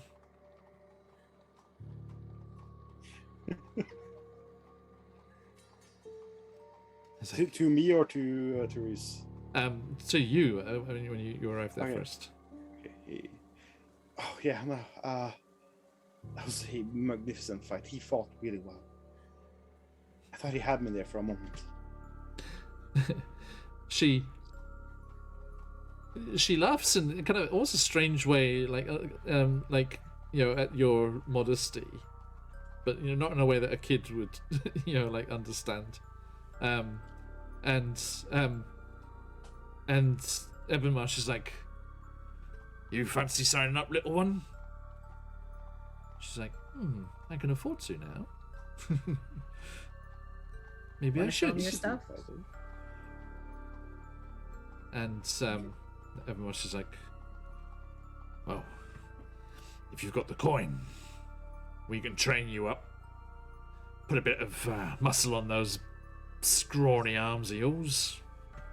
And she's like, "Hey, I'm lean." You could train with me sometimes too. Yeah, I bet I'd take you. I bet you would. And she starts reaching for where the dagger is and then thinks better of it. Not here. Not here. And Ebenmarsh leads you into the office there and pours out from a large earthenware jug into some similar design cups. Keeps it nice and cool. Big gushing sloosh of water, and passes it to you. It's hot work. Thank you. It's hot work. Yeah, that was brutal. I haven't had a fight like that for a long time. Actually, let's look. I'm curious here, just like stats wise. Okay. Your rolls to hit were the same. Mm-hmm. But your damage roll was a bit better than his was. But Nice. he started with 50 HP. It's like more than double yours. Cool. I am really glad I rolled really high. On roll. So yeah, you just made I it. don't know why D&D Beyond wants me to roll high, but I think he wants me to win. No complaints. I'm not complaining. And, I think I didn't roll lower than a 5 on the damage dice. okay.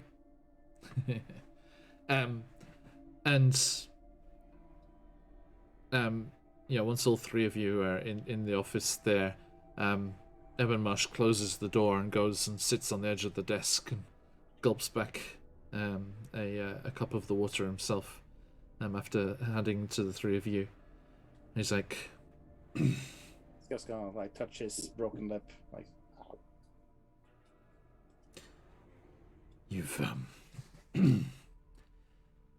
You've got some interesting tactics. Interesting. I mean, I always did have a certain way of fighting. There was a fella back in Baldur's Gate that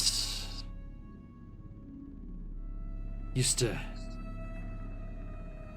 do escapism tricks by dislocating his shoulder.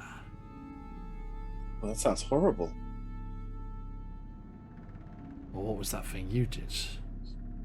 You dislocate your elbow or something? You were too far away to clobber him like you did. And yet, you reached. No, it's just a fancy... It looks like it can reach longer, but it's a way of getting out of trouble.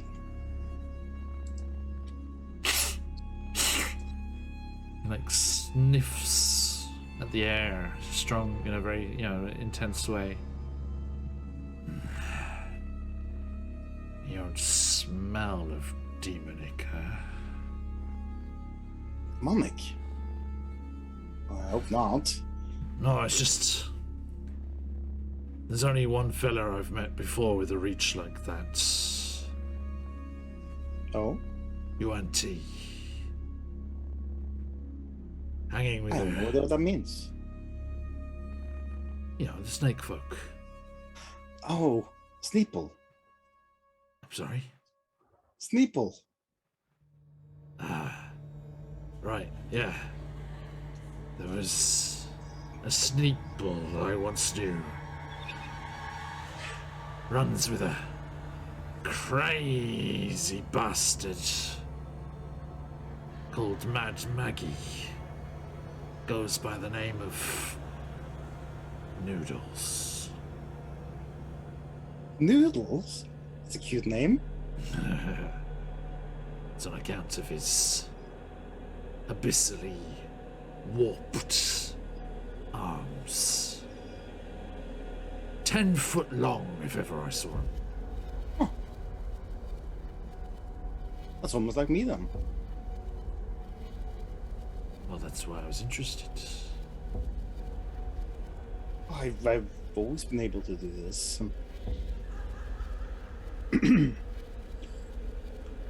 It just happens sometimes. Reese. I don't give two hoots, but you want to watch what you're doing. Yeah, I was worried about the weird arm thing. Just, Oh, I know. not trying to fix a fight. Oh, I at the know. moment.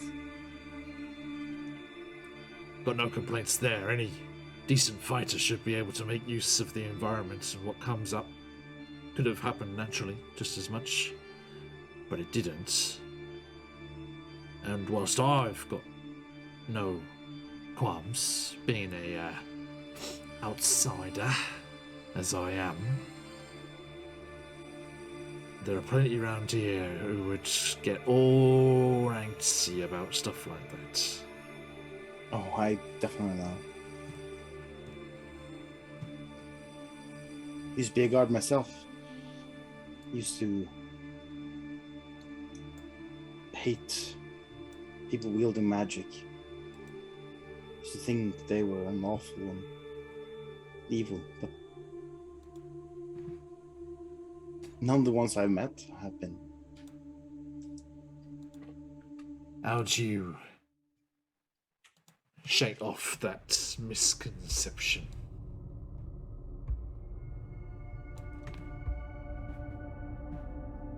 Sorry, what did you say? How did you shake off that silly idea? I don't know, like, I met this person early in my, it was right before I became a guard myself. He brought a crowd. He had these small little things he did, little party tricks, little things, small lights, flickering card tricks. But there was something more. it always seemed always seemed too magical to be just normal tricks. So I kept watching him, kept seeing the things he did, small card tricks, and then one day when I followed him, I saw him by the back alley of a road I've been down so many times. And he just looked at a door and then walked into it. Like the door wasn't even there. Just passed straight through. Oh, little Scuff. Your mind would boggle at some of the things that are out there. Some of the wonders and terrors. Reese, you strike me as a bit more travelled. Surely you've been away from the overprotective confines of this fine country.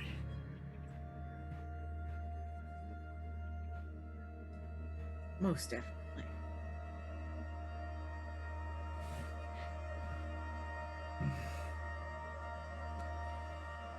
Well, you keep your noses clean. And be careful who sees you doing things. Anything you need in exchange for a bit of discretion. Oh, no. I'm no fan of those particular laws of the land. The only reason... They seem overly protective, don't they? I've never seen any harm in a little bit of magic. All the people I met, all the inquiries I've had with magic have all been very positive. The law seems strange to me.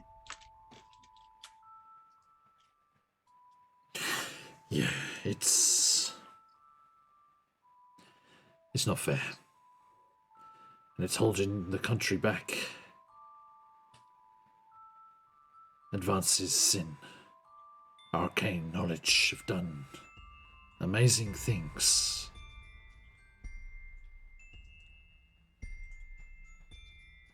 There's Like a what? place. There's a place far across the ocean. It's called Lantern. They create the most wondrous things. Like what? Ships that can use gigantic balloons and fly through the sky, and sealed ships with a roof over the top that go under the waves. There was this one. What did you put in this water? That can't be. You can't. Ships go on the ocean. They don't fly in the sky. There was this You're- one. you- This surely one you're amazing joking us. one. It was in Baldur's Gate. It was in the harbour. It was called the Scarlet Marpenoff. And then suddenly one day, it vanished. Grimsarson, Vanished? I'm looking at you. The player who stole it is in chat. Or at least was.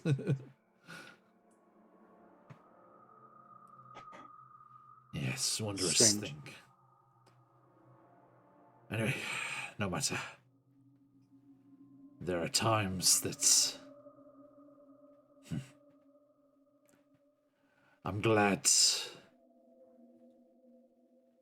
He brings his voice down. Charla and her lots don't have access to some of the things I've seen. Oh, I'm glad she doesn't either. If she had access to flying ships that fly with balloon power, then you know we'll be really, we in real big trouble. That's all you can think about now. Just flying balloons, ships. It's wild, Tim.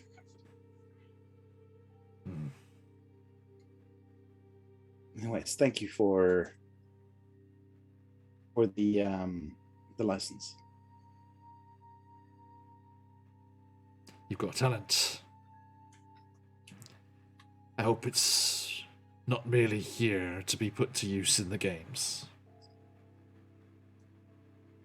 No, I've got places to be at some point. Hopefully my speaking skills can be of use. Don't waste it. I won't. And you. And you. He points at Euris and Calantha. Don't waste what you got. They can lead you to greater and grander things like this. The Chromatic Colosseum. Who'd have thought old Ebamash dragged from the pits of Baldur's Gate, running his own gaff.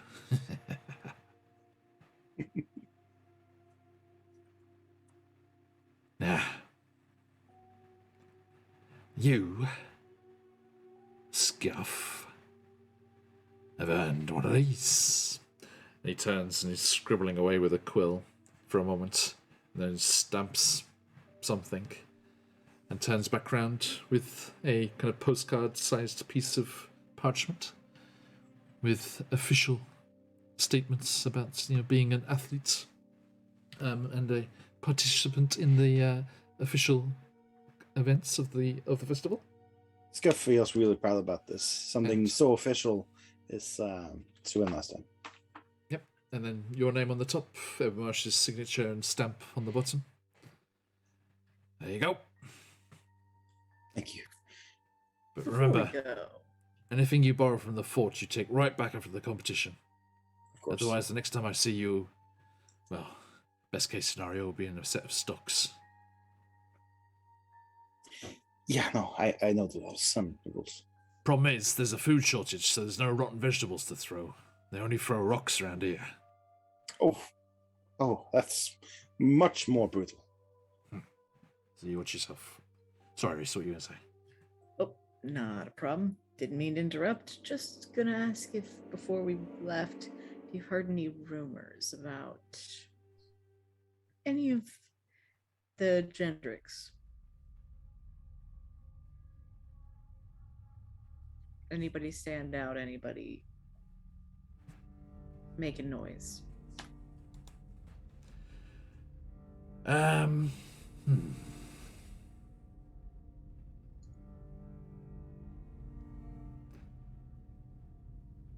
mean, the ones that jump to mind. There's that bastard Sergeant Dronius.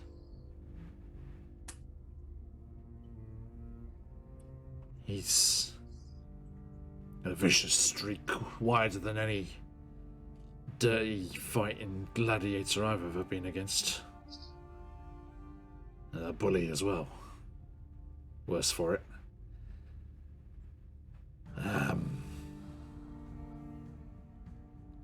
There's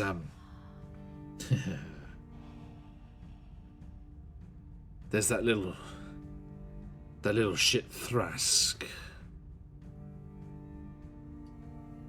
Jumped up above his station. Hasn't earned anything. Not like this bit of paper of yours, Scuff. And it handed to him on a platter by his cousin, Captain. You want to watch out for those two. One's Thanks a for the bully, heads up. one's a coward, which can be more dangerous.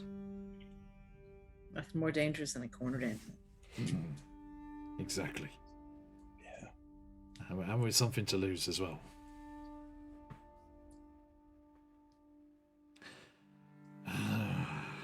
Apart from that, Can't really help you, I'm afraid. Just those two are particularly noisy. Oh no, that's perfect. Just want to know who to avoid while we're in town. Yeah. And the sergeant was the one that you went up against, Scuff, at the The execution. one that owes me money. Definitely. And he's like, well then, I'd give it a rest for today. Yeah, I probably should. You gotta wipe some blood off. I hope this won't be the last time we talk. This is my place. You're always welcome. And I know someone who wants a rematch. I'm sure he would like one, yeah. Maybe he'll win this time. If you find out where he's drinking later, just don't go there. I wouldn't be causing that kind of ruckus. I keep a tight eye on everything that goes on in the sands of my establishment, beyond those colonnades there. Different story. Not your business. Different story. Well, it's a Heltris. Good day to you. It's you too. Thank you very much. And Calantha thinks about it for a moment and like salutes. And he's like, nah. You don't need to do that, little one. Not here. We show respect through our training, diligence. Oh, sorry. I saw Scuff do that before. Yeah. Wrong place. Okay. You're learning. And you head through the imposing doors, down the few steps and back out into the heat and glare of the bustling streets. As the sounds of the festival swoop around you. Calantha's like, Scuff? Yes. Wow!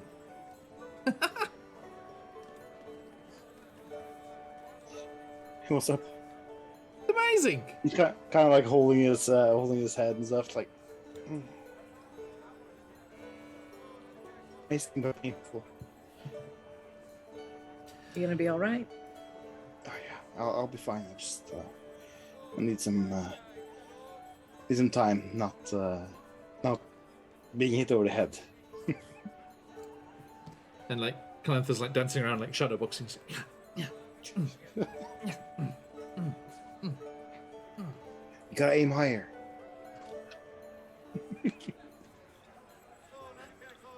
Uppercut. I think if I made contact, you'd fall down. Probably. I'm coming for you, Scuff. Right. Come on in. Bruce. It's the thing I want to talk about later when we're in private. Ah. Stupid adults. Yep, ruining everything. Yep. Not you. And you go down the steps into the flow of people coming, going around the marketplace here, and you see here. Scuff would like to head to the archery contest and sign up for tomorrow. Yes, it was a pre-sign up, wasn't it? Okay. Mhm. Yep. So you start It's a making your way pre-sign. along the edge of the market there towards the large bluff with the temple on top that you can see there, number 2. And you notice the mood of the festival's not as joyous and jubilant. And there are kind of murmurings of unhappiness and dissent around that weren't there until today. Anything we can pick up by eavesdropping? Roll me a perception check. Scuff if you'd like to as well. Yeah, will do. 19. Nice. Slow. 70. Nice. So yeah, both of you kind of listening to people and like catching snippets of conversation here and there, hear that none of the food vendors are about that were until yesterday. Everyone's sold out of all the things. And Scuff, you remember that these kind of festivals, throughout the country, not just this Festival of the Great here in Meth, but all of these kind of festivals used to hold free feasts for everyone, like on every day of the festival. And there was just an abundance of food. But you are aware, Scuff, with your connections, and Reese, I'm sure through the connections of your family as well, you're both aware of how the mismanagement of the government seized farms and institutions like Luce's fishing family is leading to huge food shortages compared to previous years. And this is the first year they've banned or they've discontinued doing those feasts for everybody.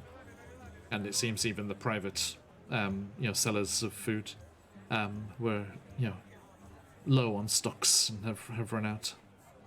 And there's still a couple of days left. Doesn't bode well. There won't be a big famine here. Yes. Maybe we should head by a local farm at one point and see how they're doing, how they're getting on. Swing by who's right? One of the governmental farms, or like one of the private farms? Well, these would be mostly private. The ones selling here. Sure, we can look into it. Maybe there's something we can do, Okay. There does, while it's not full-on meals or anything, there does seem to be one vendor still peddling their wares. As you see that old lady with the cookies again. The tray is much less stocked than before, but there are just a few meager cookies left. You look closely, and as you get closer, you see she's actually selling off the samples now. Run out of the full-sized ones. Scuff can pick up two pieces, so 10. Well, you start to make your way. You see her, and Calantha is like, "Oh, there's that lady again! Yeah, more cookies!" And you start to kind of move through the crowd, and this kind of a bit of a flow of people coming towards you. So it's a little hard to kind of make your way through. And before you get to her, you hear a familiar, high-pitched, nasal voice. There she is! Yes, get her! Get her! And you see two Jedricks just push bodily through the crowd with a cowardly, thin-bodied private behind them, and they grab hold of the old lady and say, You are coming with us!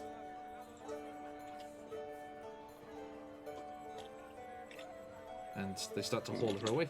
And she just looks completely distraught, and her cookies just tumble into the dust and get trampled by people moving by.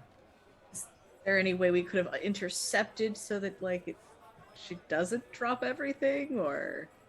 There's too many people in between you and them straight away, I'm afraid. Oh, She's like, what? I haven't done anything. I haven't. Please, no. Is there a possibility to get in their path? You could make an athletics check. Yeah.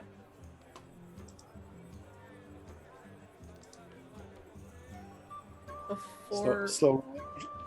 while we're still like on the way, in the middle of the crowds, Reese would kind of like put his hood up and then put it back down, and his hair color is slightly different. His facial features are slightly different, so he doesn't look like the drunk from yesterday.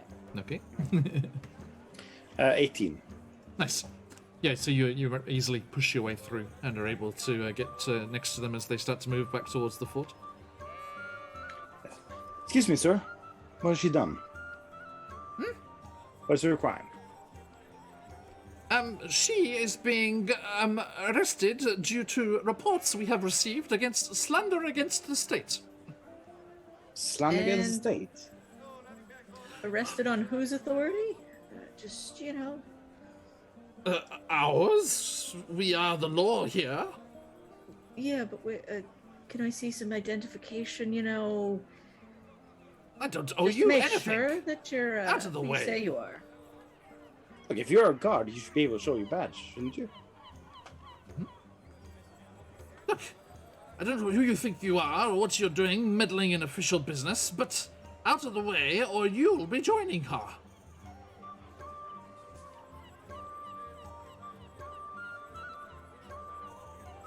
What did she say exactly? That is none of your business. And the source is confidential. Now move. Aside. And he starts to strut towards the fort. I'm kind of mulling over whether or not Scuff would show his guard's armor and confront him. Reese fades into the background with the lamp, though. I feel like Scuff would want to, because the fact that he's being super shady about this doesn't.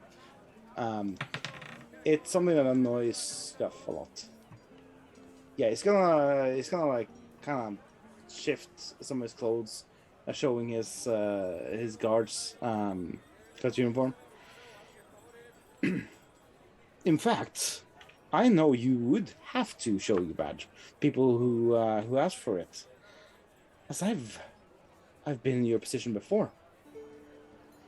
His nose So wrinkles. What is a lowly prison guard doing here in the city? I'm on vacation, seeing the events. Then why are you in uniform? Why am I in uniform? Because people like you require uniforms to show respect. You do not hold rank here, sir. You're out of your jurisdiction and out of rank. A lowly prison guard does not have the authority to demand anything of me. And what, if I may ask, is your rank? I am a private. And my cousin, who is a captain, shall hear He's of this. not here, is he? No, he's just over there, and he shall hear of it very soon. Cool.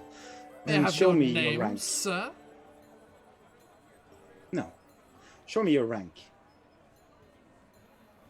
Make a intimidation check. Will do.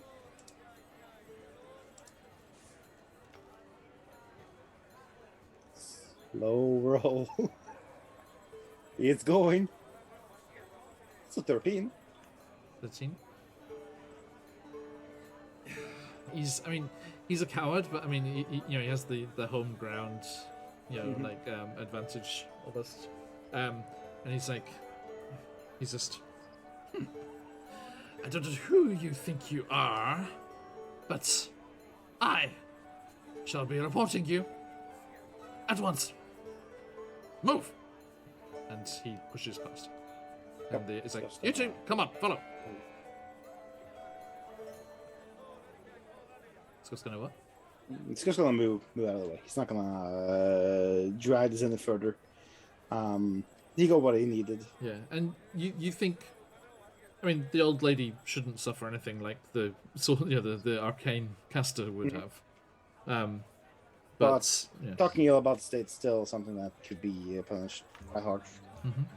and she looks back over her shoulder as she's just like dragged between these two other Jedricks. She's like, "Please, help! Please, I've done enough. Please!" And they just disappear in the sea of people. If Reese can catch her eye, he'll kind of like tap where his own like holy symbol is and like wink at her.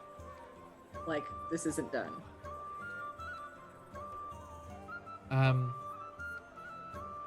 She sees that, and there's like a slight lessening of the panic on her face. She's like, but she goes quiet and stops resisting. And Calantha pulls on your sleeve. We should follow and see where she's taken. Of course. What do you think we were gonna do next? Leave it to me. And she ducks off through the crowd. And Reese, you head back to Scuff? Yeah. And he shifts his features back, like in the crowds.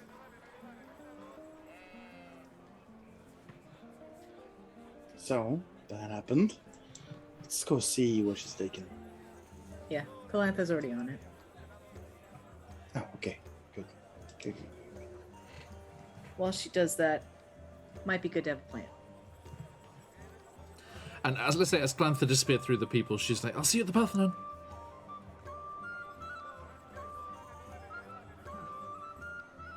Okay. So, yeah, Reese conveys. The Parthenon is where Steph would sign up for the archery contest. Up on top of the hill, yeah. She'll meet us after you've signed up for archery. Yeah. Let's go do that quickly and then head over. Okay. You see a visible annoyance on his face. Mm-hmm. These are the kind of people he does not like interacting with. Yeah. Or rather, he does not approve of. Yeah.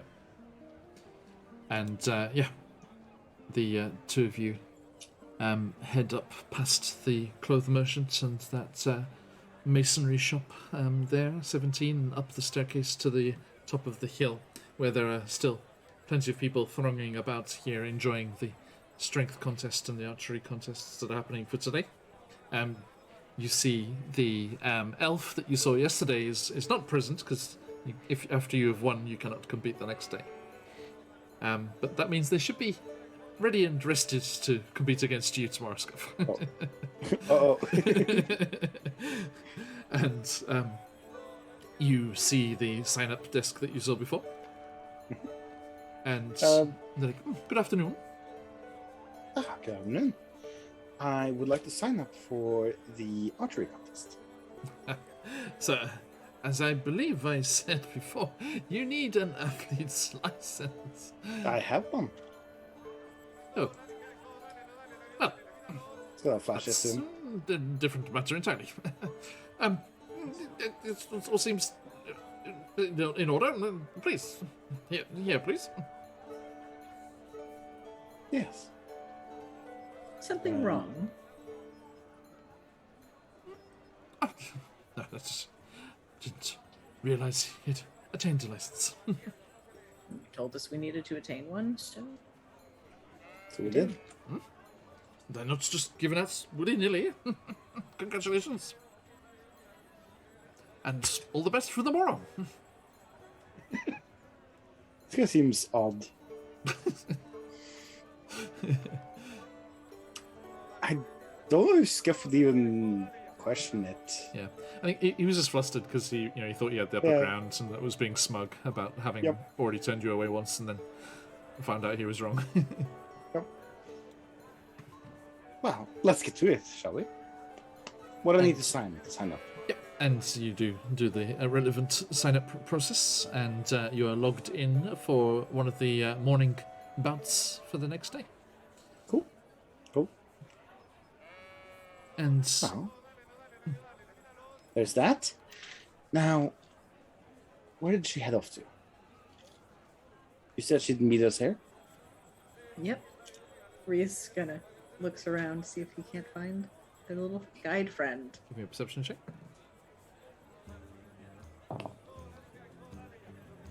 That is a 17. Okay. She got 5.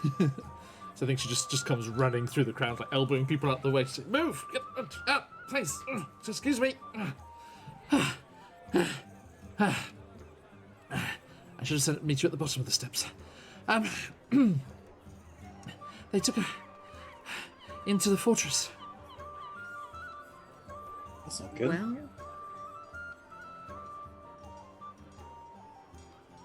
you are going to have business there tomorrow. Wait, I am? You have to go there to get your bow. Oh no.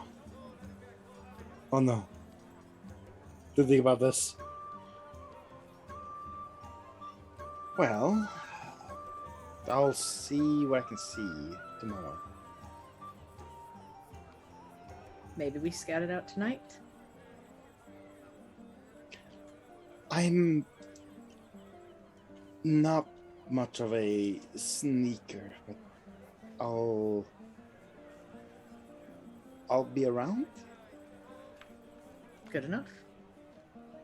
in case you get in trouble. Might be handy to have knowledge of guard rotations and such.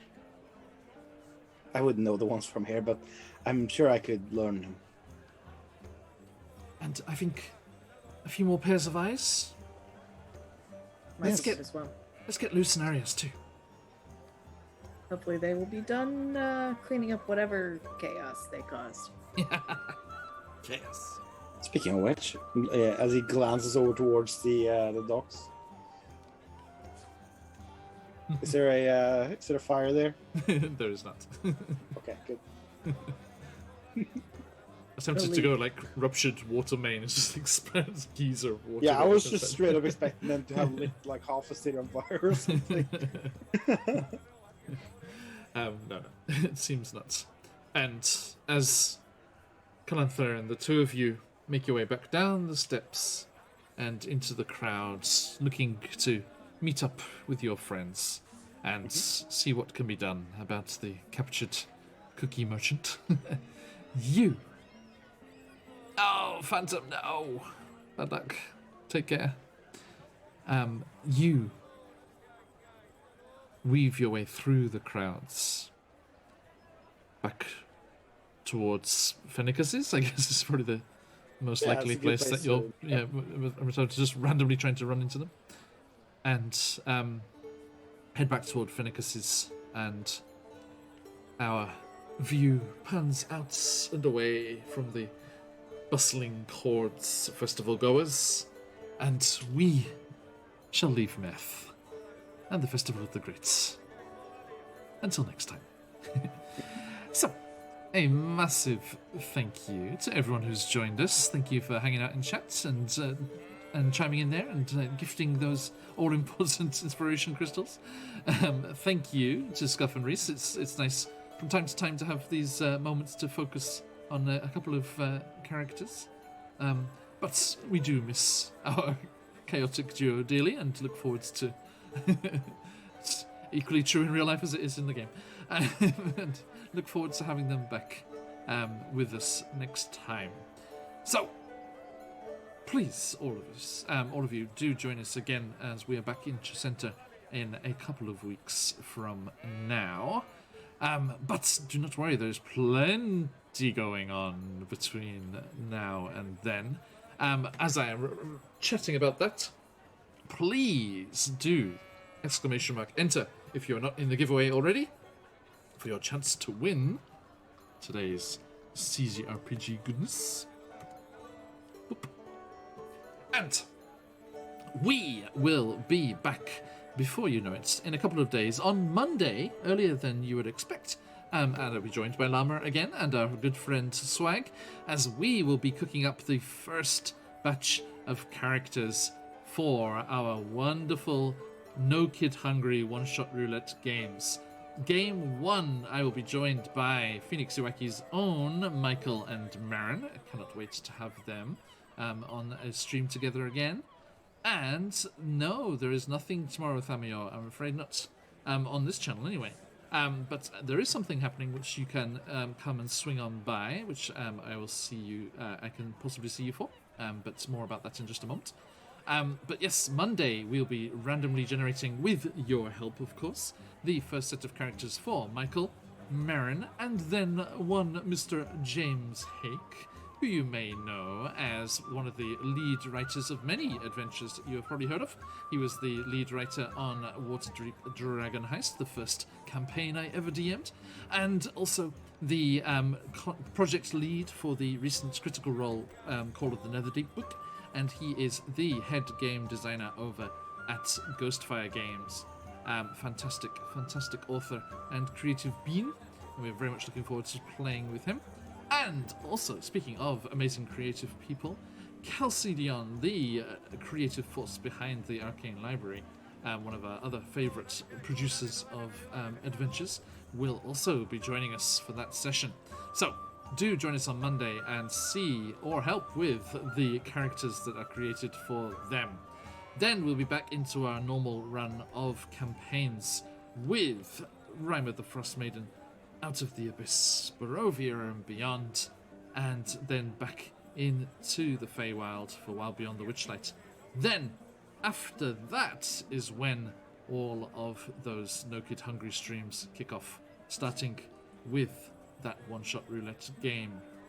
The second one-shot roulette game, the weekend after, will be another amazing group of people, as we are joined by Quincy from Quincy's Tavern, Dead Aussie Gamer, a favourite of Llama and I, and also, for the first time, something I've been looking forward to very much, our felted friends from Perception Studio, Brian and Cucumber, along with their beleaguered DM, Ryan, will be joining us as well.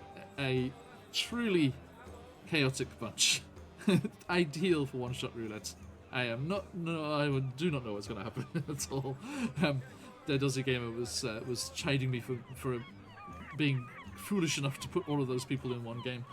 We shall see what happens with that. It's going to be awesome. It's going to be awesome stuff. So I hope you're able to join us for those, and all the sessions in between will also be raising money for No Kid Hungry. If you are able, please do donate to the wonderful cause, and of course there'll be lots of swag to get the chance to win for yourself, lots of donation incentives to be had, and you will be able to affect the games as always. We do like to play with you, and that's just for you to watch along. Now, speaking of tomorrow, Thamio, something a little different is going to be happening. Our friend, I'm sure you are aware of them, Bolly Firesmith, if I can get their channel up here. Boop. Look at it. Yes! Bolly Firesmith, there is their channel there.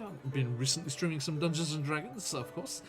They are going to be hosting a one-shot in Barovia, and I am going to be a player. So if you want the very rare opportunity to see me as a player, please head on over to Bolly Firesmith's channel there. Give them a follow, and make sure you do not miss tomorrow. This same time slot as this session, so that 9 a.m. Eastern time. The usual times that our sessions are, for the most part. Please do join us for that if you're able.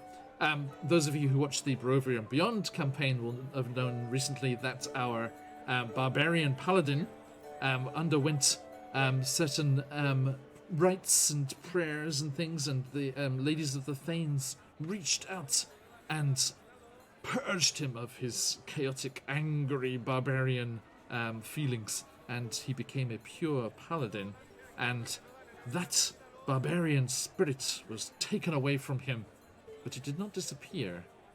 It reformed into a different barbarian of the same race and the same background as our favourite shifter Bjorn's barbarian was, and this barbarian has been created somewhere else in Barovia, and it is that barbarian that I shall be playing tomorrow. So join us to see what happens with this group of monster hunters loose in Barovia. over on Boris Firesmith's channel. Cannot wait to meet them properly and play in that game. So, 9 a.m. Eastern. Hope you can join us for that. And there's the link there. Right, that is plenty of time. I'm going to be closing up these entries here. Oop.